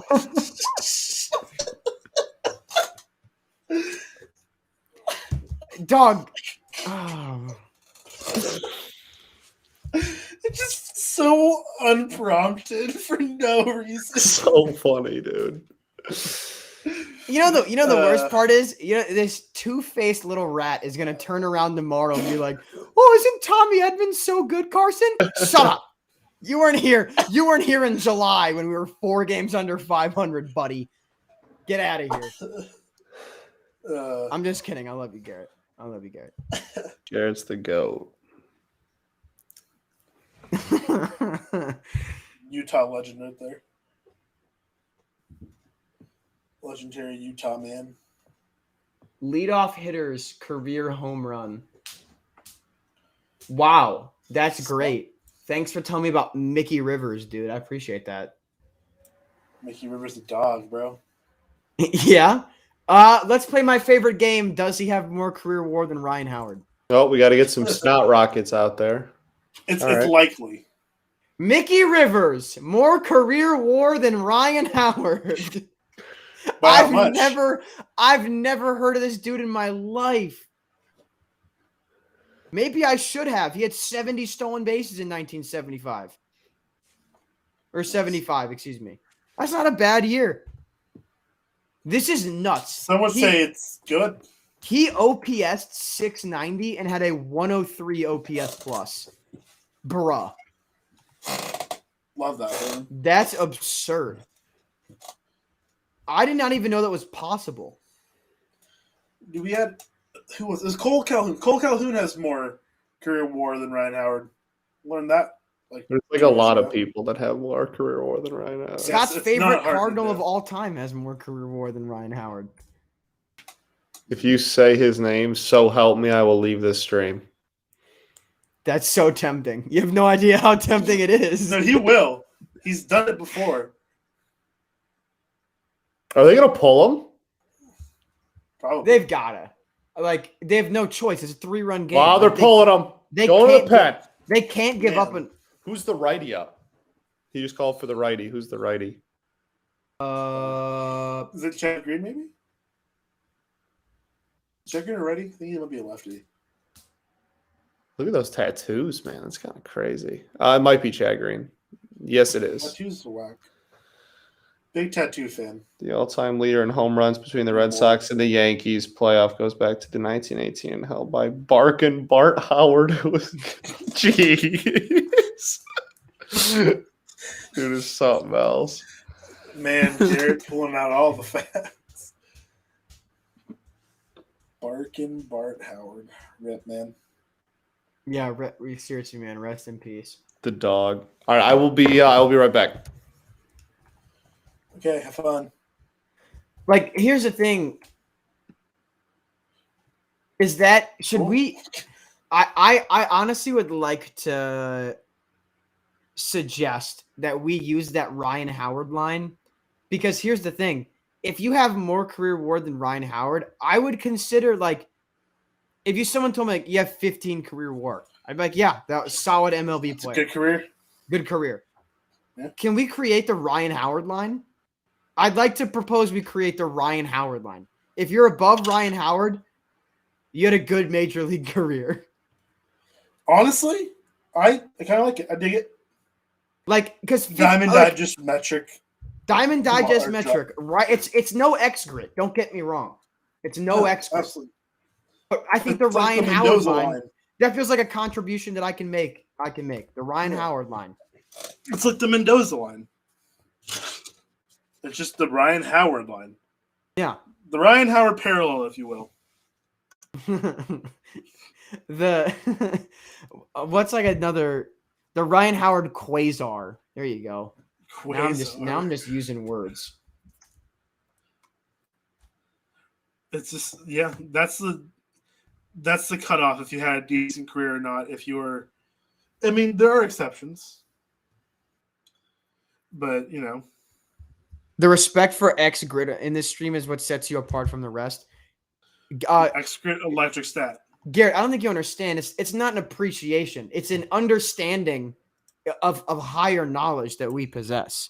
We should make X grid t-shirts. People think that we get on here and just do backyard baseball trivia. We're doing hard empirical science. As Diego said, we're also doing backyard baseball, but we're conducting empirical data. Okay, I've just used the word empirical now in 3 consecutive sentences. Do you think if we were just fooling around, I'd be using that word as often as I am? I think not. Empirical. It is Chad Green in this game. Chad Green, another 2K name. Yankees are full of them. I mean, they are the Yankees, so I'm not surprised. Sounds about white. Oh, hey-oh. Ew. Whoa. Rafi Devers with enough chewing tobacco that the UNC Duke rivalry. Now, I don't even know why. We were talking about Tobacco Road earlier, but Jesus Christ. Where did that come from? Remember we're talking about internally at Diamond Digest. We're talking about because our social media team called us the greatest rivalry in sports. Allegedly, Red Sox and Yankees fans behind the wording of that tweet. And I said that the greatest rivalry in sports is probably. It's funny you muted him because the greatest rivalry in sports is actually Giants Dodgers. Greatest rivalry in sports is college football. Greatest rivalry in baseball, it's got a really strong argument, but I still think college football. It's to me, it's Ohio State, Michigan. It's not close. Nope. Oh. Did you do it? No. That was my High Claire moment, man. I need capital N. Wait until tomorrow. That's what I'm saying. I need a Lars Nootbaar pinch hit homer tomorrow. That would be a call of a lifetime. Just a quick little hello, Claire. Hello, Newt. Hello, Claire. But I would be Instagram. I would be voluminous. Yeah, she knows. I've talked about you. I've talked about Scott. I've talked about Rudy. Talked about Peyton. I've talked about the squad. About DD. You know what's funny? Yeah. My new job is the abbreviation is DB, and this is DD, and that's kind of funny. And I'm like, I'm not gonna mess that up at any point. Ha Ho! Xander. Garrett, I have Scott to ask. said in the chat, worst candy bar in the world, in reference to Lars Nootbaar. Yeah. Scott said that, though. Yeah. Notably on camera. You know that got a nut in it. Garrett, I have to ask. I assume that having a big wad of chaw in your mouth ups your X grid. It has to, right? I think it depends. I think it does.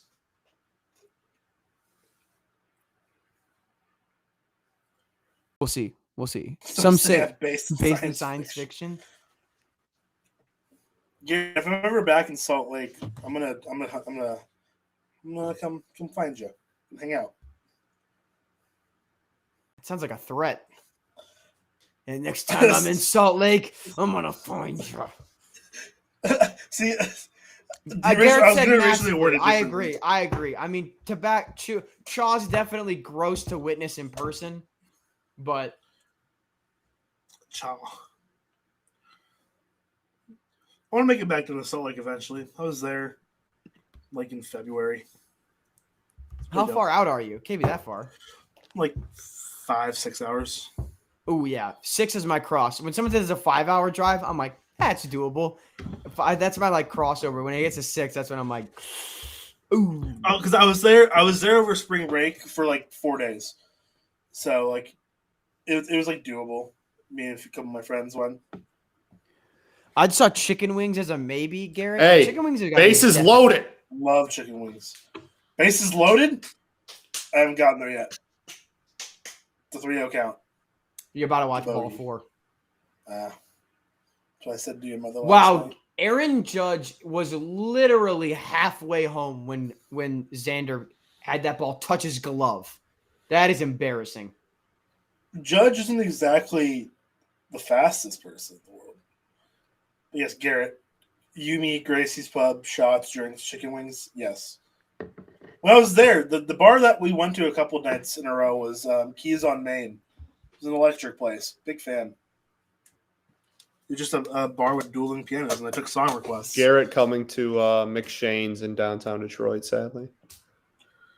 McShane's, you said? McShane's. That's the go-to? If you know, you know. No, it's not at all. But okay. If anyone's ever in Boise, hit me up. You know. We'll go to Dirty Little Roddy's. So, Scott, what I'm hearing is McShane's is your favorite place. Scott Bentley, your favorite place to go in Detroit is McShane's. It's quite a long. Well, it's not that long. There's quite a backstory to the Is to it the a McShane's. stream appropriate backstory? I had an internet stalker that wanted to meet me at McShane's. Oh, I know this story. Yes, you do. You've been here for longer than I have. Yes, you definitely know. That's fair. It's crazy how your internet stalker is now just on camera with you. It was me the whole time. Oh, that's gonna get down. That is going to put this game. Run, but he's gonna get gunned down at second. No, come on, man. Dude, did it score 1 or 2? It has to be 2. They got him on the tag, right? Yeah, it's 2. Did get him on a tag. Did it pass? Did he get home in time? Yeah, it's got to be 2. ESPN has not said. Come on, guys. We need something here. How you Come not, on, bud? How are you gonna let Brett Gardner throw you out? That's embarrassing. Well, is it 1 or 2? I'm checking the app. They're just not showing the score because they don't know.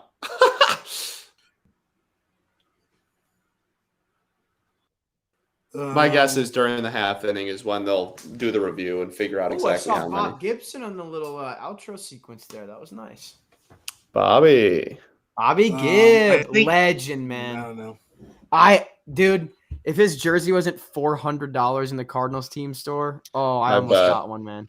It looked so clean. Second best pitcher of the '68 World Series, man. Hell of a title. Well, man.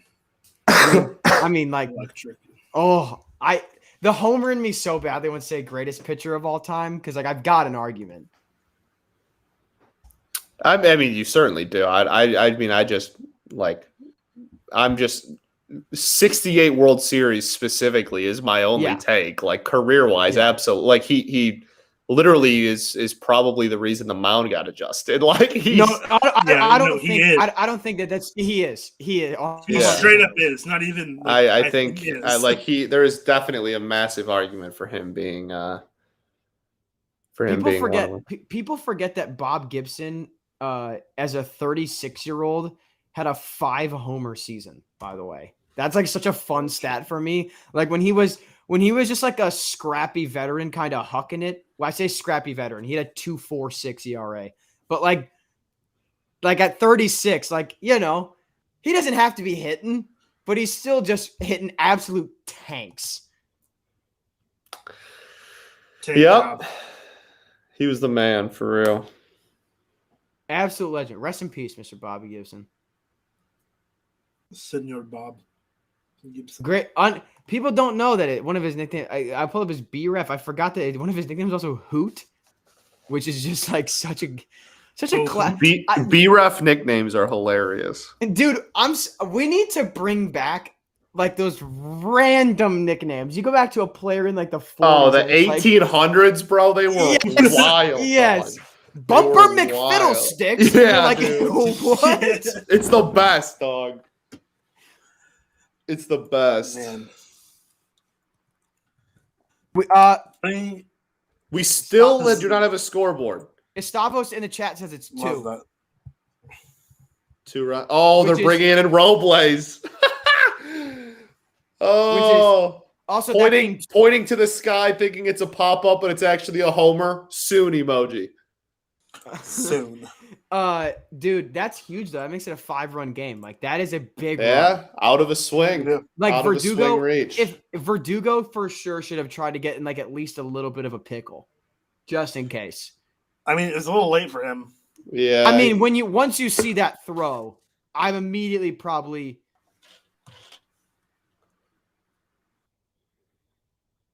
Is that Gary Sanchez batting? Gross. Remember when we were told he was going to be the best catcher in the league? LMFAO, dog. Remember when people thought he was good? Like he absolutely he did the finger point. It actually worked. Yeah, it did, but it's coming. I promise. It's not a Hansel Robles appearance without it. Rougned Odor might have one too many buttons undone for New York Yankees ownership's liking. That could affect his re-signing status. It's true. Not his 655 OPS, the shirt button. I thought it was a pretty much foregone conclusion that he will be playing in the KBO next year. Yeah, or he'll be the Tigers shortstop. There's no in between. Well, no. It's Scott. Correa to Detroit, man. Scott, you mean the Kia Tigers of the KBO, correct? I hope so. Coached by Matt Williams, by the way. Really? As this Goat, season. dog. Really? I love Matt Williams. That whole team. I love that whole team. Have I told you guys my Matt Williams story? I don't think so. Oh, my goodness. So. All right. So, I'm 9 years old. I'm at Navy Pier, okay? Navy Pier, Chicago staple. Yeah. At least Midwest. I'm not running, but I'm kind of jogging it a little bit. And I get absolutely decked by this behemoth of a human being. Like, full on, like just got absolutely just, like, elbowed in the face. I'm, like, on the ground, like, what in God's name happened to me? And this Why is Matthew Penn booing Matt Williams? Because he was the Nationals manager when they stunk. Oh, that's right. I forgot that even happened. All right, continue. What do you mean when they stunk? They were good for a year, bro. Yeah, facts. Well, that's when they stunk. So their entire history. And then he grabs, like, I swear to God, it felt like my entire arm with just his hand. And it was freaking Matt Williams. And I was 9 years old, and I was like, and I don't know why this is the first thing that I said. Like, this is how you know I'm the biggest dork in the world. I'm like, weren't you on the Diamondbacks when they won the World Series? And he was like, yes. Like, it's like, why does this kid know that? Like, imagine you're a grown man and you just absolutely just like deck a child. Just deck the child, and the first thing this 9-year-old says to you is like, weren't you on like the Yankees 1 through 3 batters are 4 for 9 with a homer, and 4 through 9 are 1 for 17. Wow. Yeah. Electric. Worst offense of any wild card team. Yes. I mean that, by the way. I'm not kidding. I had to think about it for a second, but I'm like, it's true. Yes. Well, the Giants are definitely 4, but of the wild card teams playing? Yeah, 4 of 4. The San Francisco Giants, the wild card of the 4 wild card teams, Scott. Oh, I keep forgetting they actually won their division. That's fair. Yeah, 107 wins. I haven't. I have not forgotten it. I thank God every day that we get to play the Giants whenever the Giants make the postseason, I just assume they're a wild card team. That's a fair assumption. That's fair. But yeah, that's my funny Matt Williams story. So then I ended up talking to Matt Williams with my dad for like 10 minutes. And then did you have a picture or something? No, it was 2009. I didn't have a phone. Like, I was just like... But if you're with your dad, he probably did. Uh-oh. I mean, on like his BlackBerry. Oh. No. I didn't get... it felt like I didn't have a reason. BlackBerry. At the time, Matt Williams was just like a retired guy, you know? Weren't you on the Diamondbacks World Series? Weren't you on the Diamondbacks? I love that whole team, dude. Gonzalez, Williams. It's electric, man. So the funny thing is, I did not think about that interaction at all until he got hired to be the Nats manager. And then my dad sent me the article, and he was like, dude, do you remember when Matt Williams, like, beat the shit out of you when you were a kid at Navy Pier? And I was like, yeah. That's electric, though, dude. That's could have gotten that man canceled so hard if I was like, actually, when I was 9, Matt Williams beat me up at Navy Pier. He hunted me down and beat me up. Actually, I will bunt. That's what he was saying. Man, that's so funny. Yeah, it's my Matt Williams claim to fame. That's a pretty good one as far as claim to fames go. An anonymous viewer saying we swept you in the NLCS, by the way. Anonymous viewer, I don't think you understand. I go to the NLCS like every 3 years. We're going to win some and we're going to lose some. Enjoy your one. We have 11. I don't care. Meanwhile, Garrett's talking about needing a new couch in the chat. Garrett, if you want, I've got this couch in my room if you want it. It's red. Garrett, if we're on a couch together, brother, there's not going to be a lot of sitting, all right? We'll be... What? Hi, Claire. Yeah. Damn, he went full Cards fan on your ass. No, I could make it worse, but I won't. You saved it for tomorrow? Oh, yeah, I'm saving it for tomorrow. God help us all. No. Man, he just quick pitch Rizzo? Yeah, he did. It's not going to be that bad. I'll tell you this right now, though. When Yachty goes like 2 for 4, that's the only time it's going to be bad because that just ended. I mean, it's going to be 2 ground balls in between third and shortstop that go into left field for a single, and I'll be losing my mind. That's fair, understandable. Just like going ballistic. Yeah, I'll be going ballistic for a 64 exit velo, 18 hopper through the hole. Fair.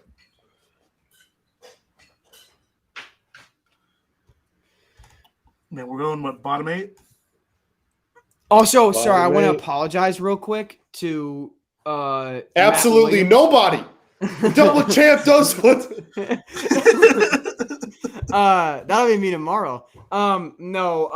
To Matt Williams, he has not been fired yet as the Kia Tigers manager, despite the fact I believe if I pull up the KBO standings, they finished a rather respectable 9th place out of 10 teams. Hey, it's not 10. That's correct. A whole 20 games under 500.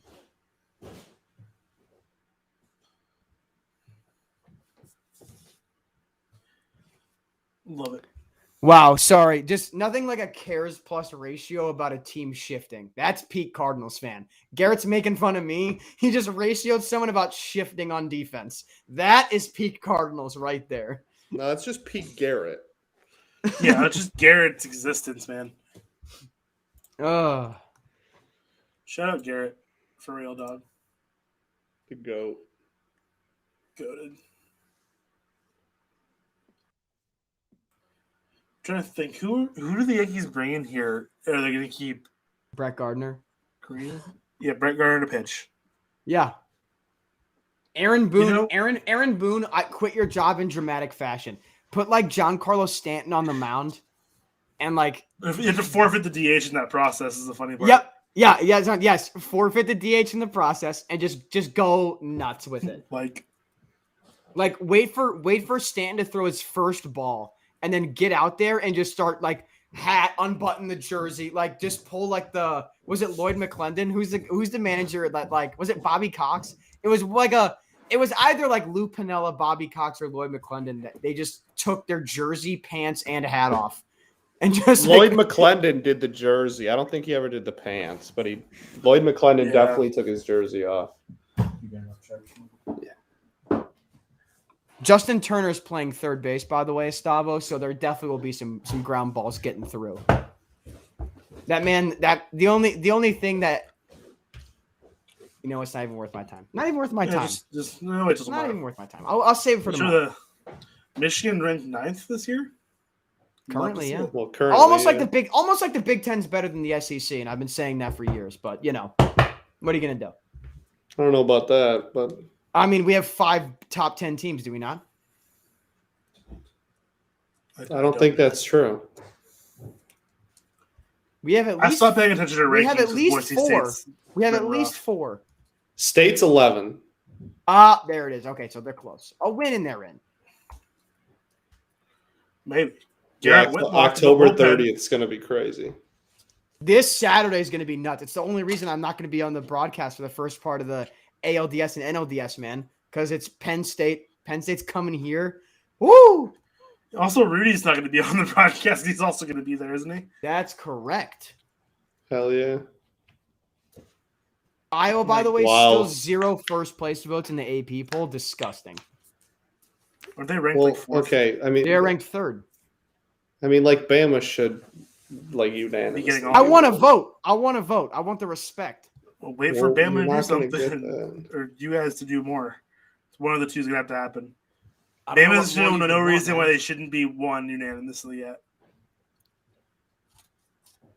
I get it, but also wait your turn. Sorry, Asava said Justin Turner better hitter than Arenado. Arenado's hairline is better, so don't care. Ratio. Ratio. I'm ratioed by having a good hairline. Better hairline, ratio, cares. Better hairline, They also got into the wild card game with a lot. Why doesn't Justin Turner, hit on some better bitches then? That's all I gotta say about that. Jeez. with his anti-vax wife. Get that out of here.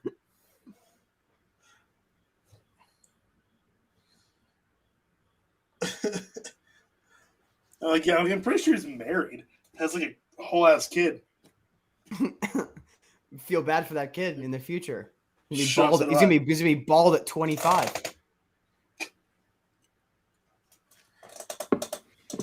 Bald at 25. Sometimes people are bald at 25, and that's okay. Oh, that's okay. The only thing that would make John happier is if Bobby Dahlbeck just went Yabo here, just to salt in the wound a little bit. Real quick, just Yabo over. It's the only thing that would make John even happier than he already is currently. John's and then Drew Brees comes out of the stands to hug Bobby Dahlbeck. That's I don't know if that would make him too much happier. If Jameis comes out, honestly, that might make him happier. Not Zion is the one. If Zion comes out, it's by the way, I've gotten better at basketball. And that's all he says and leaves. By the way, I've learned how to wear an actual outfit. Oh, that was almost a bad play there. The Yankees are gonna have to go through 2, 3, 4. They are gonna have to go through Judge, Stanton, Gallo to win the game. Garrett Whitlock coming into this game. I'm assuming he's coming into this game anyway. He was in the pen. Chris Sale begging Alex Cora to put him in for the 9th man. He's bro, stop. Yeah. I thought Chris Sale wasn't on the wildcard roster. I mean, he's in the dugout. Yeah, but it doesn't mean he's on the wildcard roster. Maybe he's not, but I mean, could be wrong. Could actually check it up. I mean, I wouldn't be shocked if they had him though, just in case. You're telling me if this game was in the 13th inning? No, I wouldn't be surprised, but yeah, Sale not on the roster. Jeez. Still begging Alex Cora. He doesn't know. They didn't tell him. They didn't tell him he wasn't on the roster. He's wearing his uniform in full underneath. They just shh. Hey, no one tell. Hey, guys. Hey, just also where are all the scissors? Don't let it happen. Hey. What's your? Oh my God, we're wearing those banana yellow jerseys for the wild card game. Don't. We gave Chris the safety ones, right? Okay, good.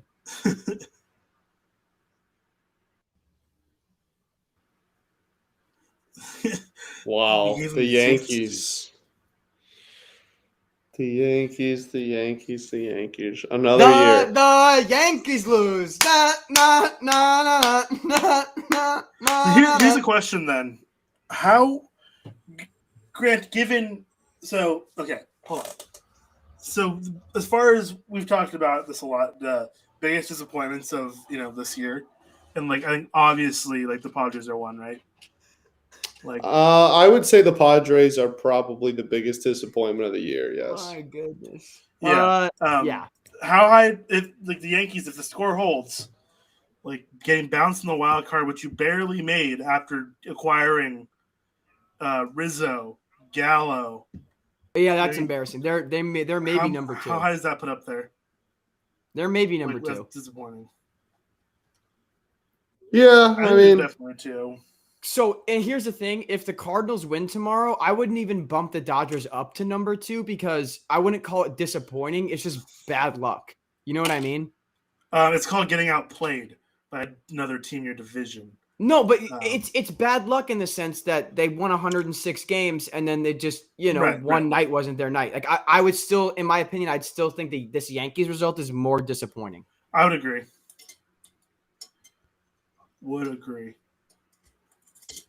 Yeah, I think the Yankees definitely, if the score holds, just brutal disappointment considering you went and acquired. Mostly, I always think Gallo because that was their major acquisition. I thought Rizzo was a good acquisition. Yes, I thought Rizzo was going to be more valuable, honestly. They refuse to address starting pitching and just keep acquiring home run or strikeout hitters. Yeah, well, they got Andrew Heaney, which is a home run pitcher. So I mean,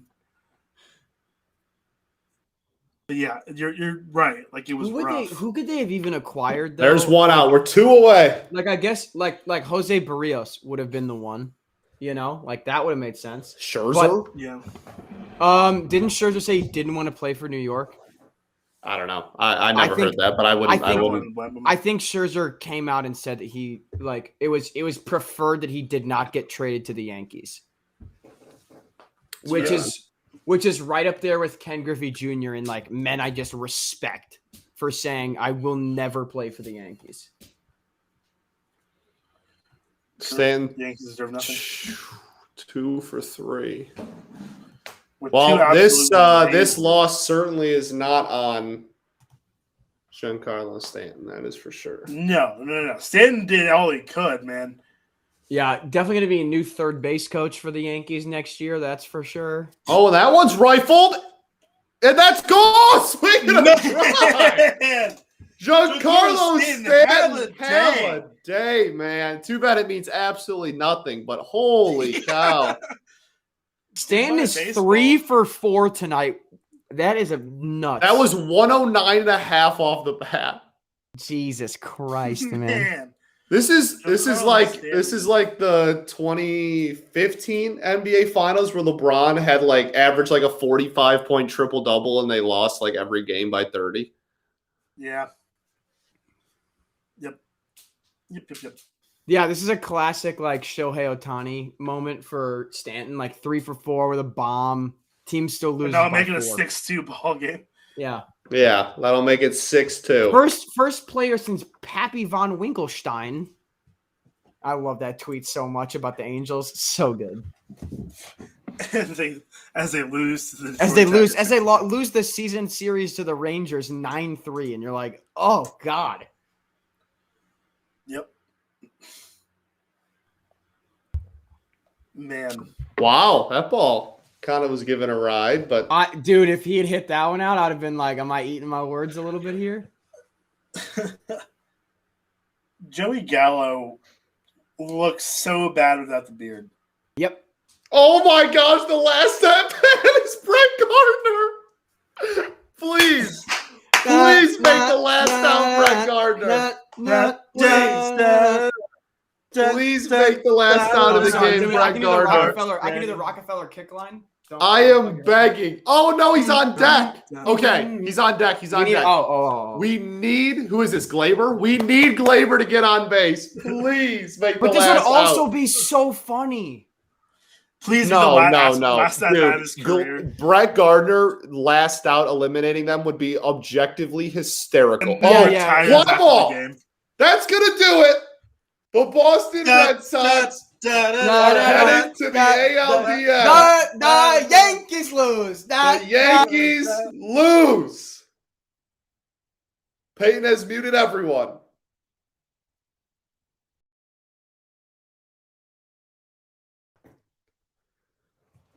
Wow. Absolutely incredible.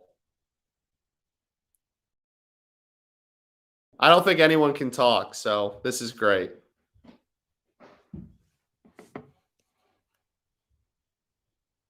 Thank you, baby. I don't think anyone can talk. There it is. There it is. We're back. And we're back. Anyway, the Yankees I want to be a part of it. Sent home. Sent home. Gone. Anyway. Shout out Frank Sinatra. Absolutely incredible. Unbelievable. Shout out John. Shout out Avery. Shout out Red Sox Diamond Digest members. There's a dog. The dog that lives above me heard me singing so poorly that he decided to join in. That's what I'm hearing. That's what I'm hearing right now. Man. But also, you got to give it up for Giancarlo Stanton. He did all that he could, man. Oh, my God. Yeah, 100%. This loss is absolutely not on him. All right, before we head out, Aaron Boone fired, yes or no, everybody? Yes. Yes. Yes. All right. There you have it. Man, we gotta wait for our leaderboard real quick. I don't know if it's Diego taking the push on runs and getting it right. My goodness. Yeah. Is it all updated, Peyton? It looks like it's updated. Might be. My run appears to be at an end. Get wrecked, kid. Dun, dun, dun, dun, dun, dun, dun, dun, dun, dun, dun. Start spreading the news. They're golfing today. They're gonna be on the links. The New York. Oh, Carson's muted again. Yeah, it's because you keep making fun of the Yankees. Peyton, real updated. It's just so catchy. It's not my fault. Blame Frank Sinatra, not me. It's a good song. It's a great song. Very good song. Easily it's such an easy parody. True.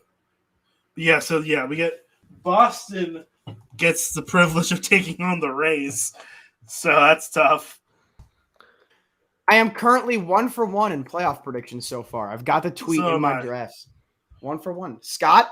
I already tweeted mine. Mine's on the board behind me. Scott, 1-for-1? Did you take the Sox tonight? I did. Took the old Red Stockings. Good man. The old Red Stockings. Couldn't in good faith take the Yankees. Put it up on my. This is just a baseball whiteboard at this point. I want to be eliminated. Wow. Mm-hmm. What a game. All right, well, I think How Diego about New York wins. baseball? How about New York baseball, man? I think Diego wins our leaderboard. Yep, comfortably. Off the snide, baby. Push. It was because I picked push. That's the only reason. All right, who wants to send us out? I can handle it. Hey, guys, we had a ton of viewers tonight. I think we got some A1 content. The Yankees lost. Sounds like a night full of W's for 99% of everybody involved. The real fireworks start tomorrow, baby. If you guys think this one was fun, come back tomorrow, all right? Wainwright, Scherzer, couple veterans taking the mound. It should be a great game out in sunny Los Angeles. For Carson, that's Scott Bentley. They had a storm there yesterday. Diego. Wow, really? That's rare. Yeah. I think I'll sum it up nicely with a little go baseball, fellas. Go baseball. Go baseball. See you tomorrow. See y'all tomorrow.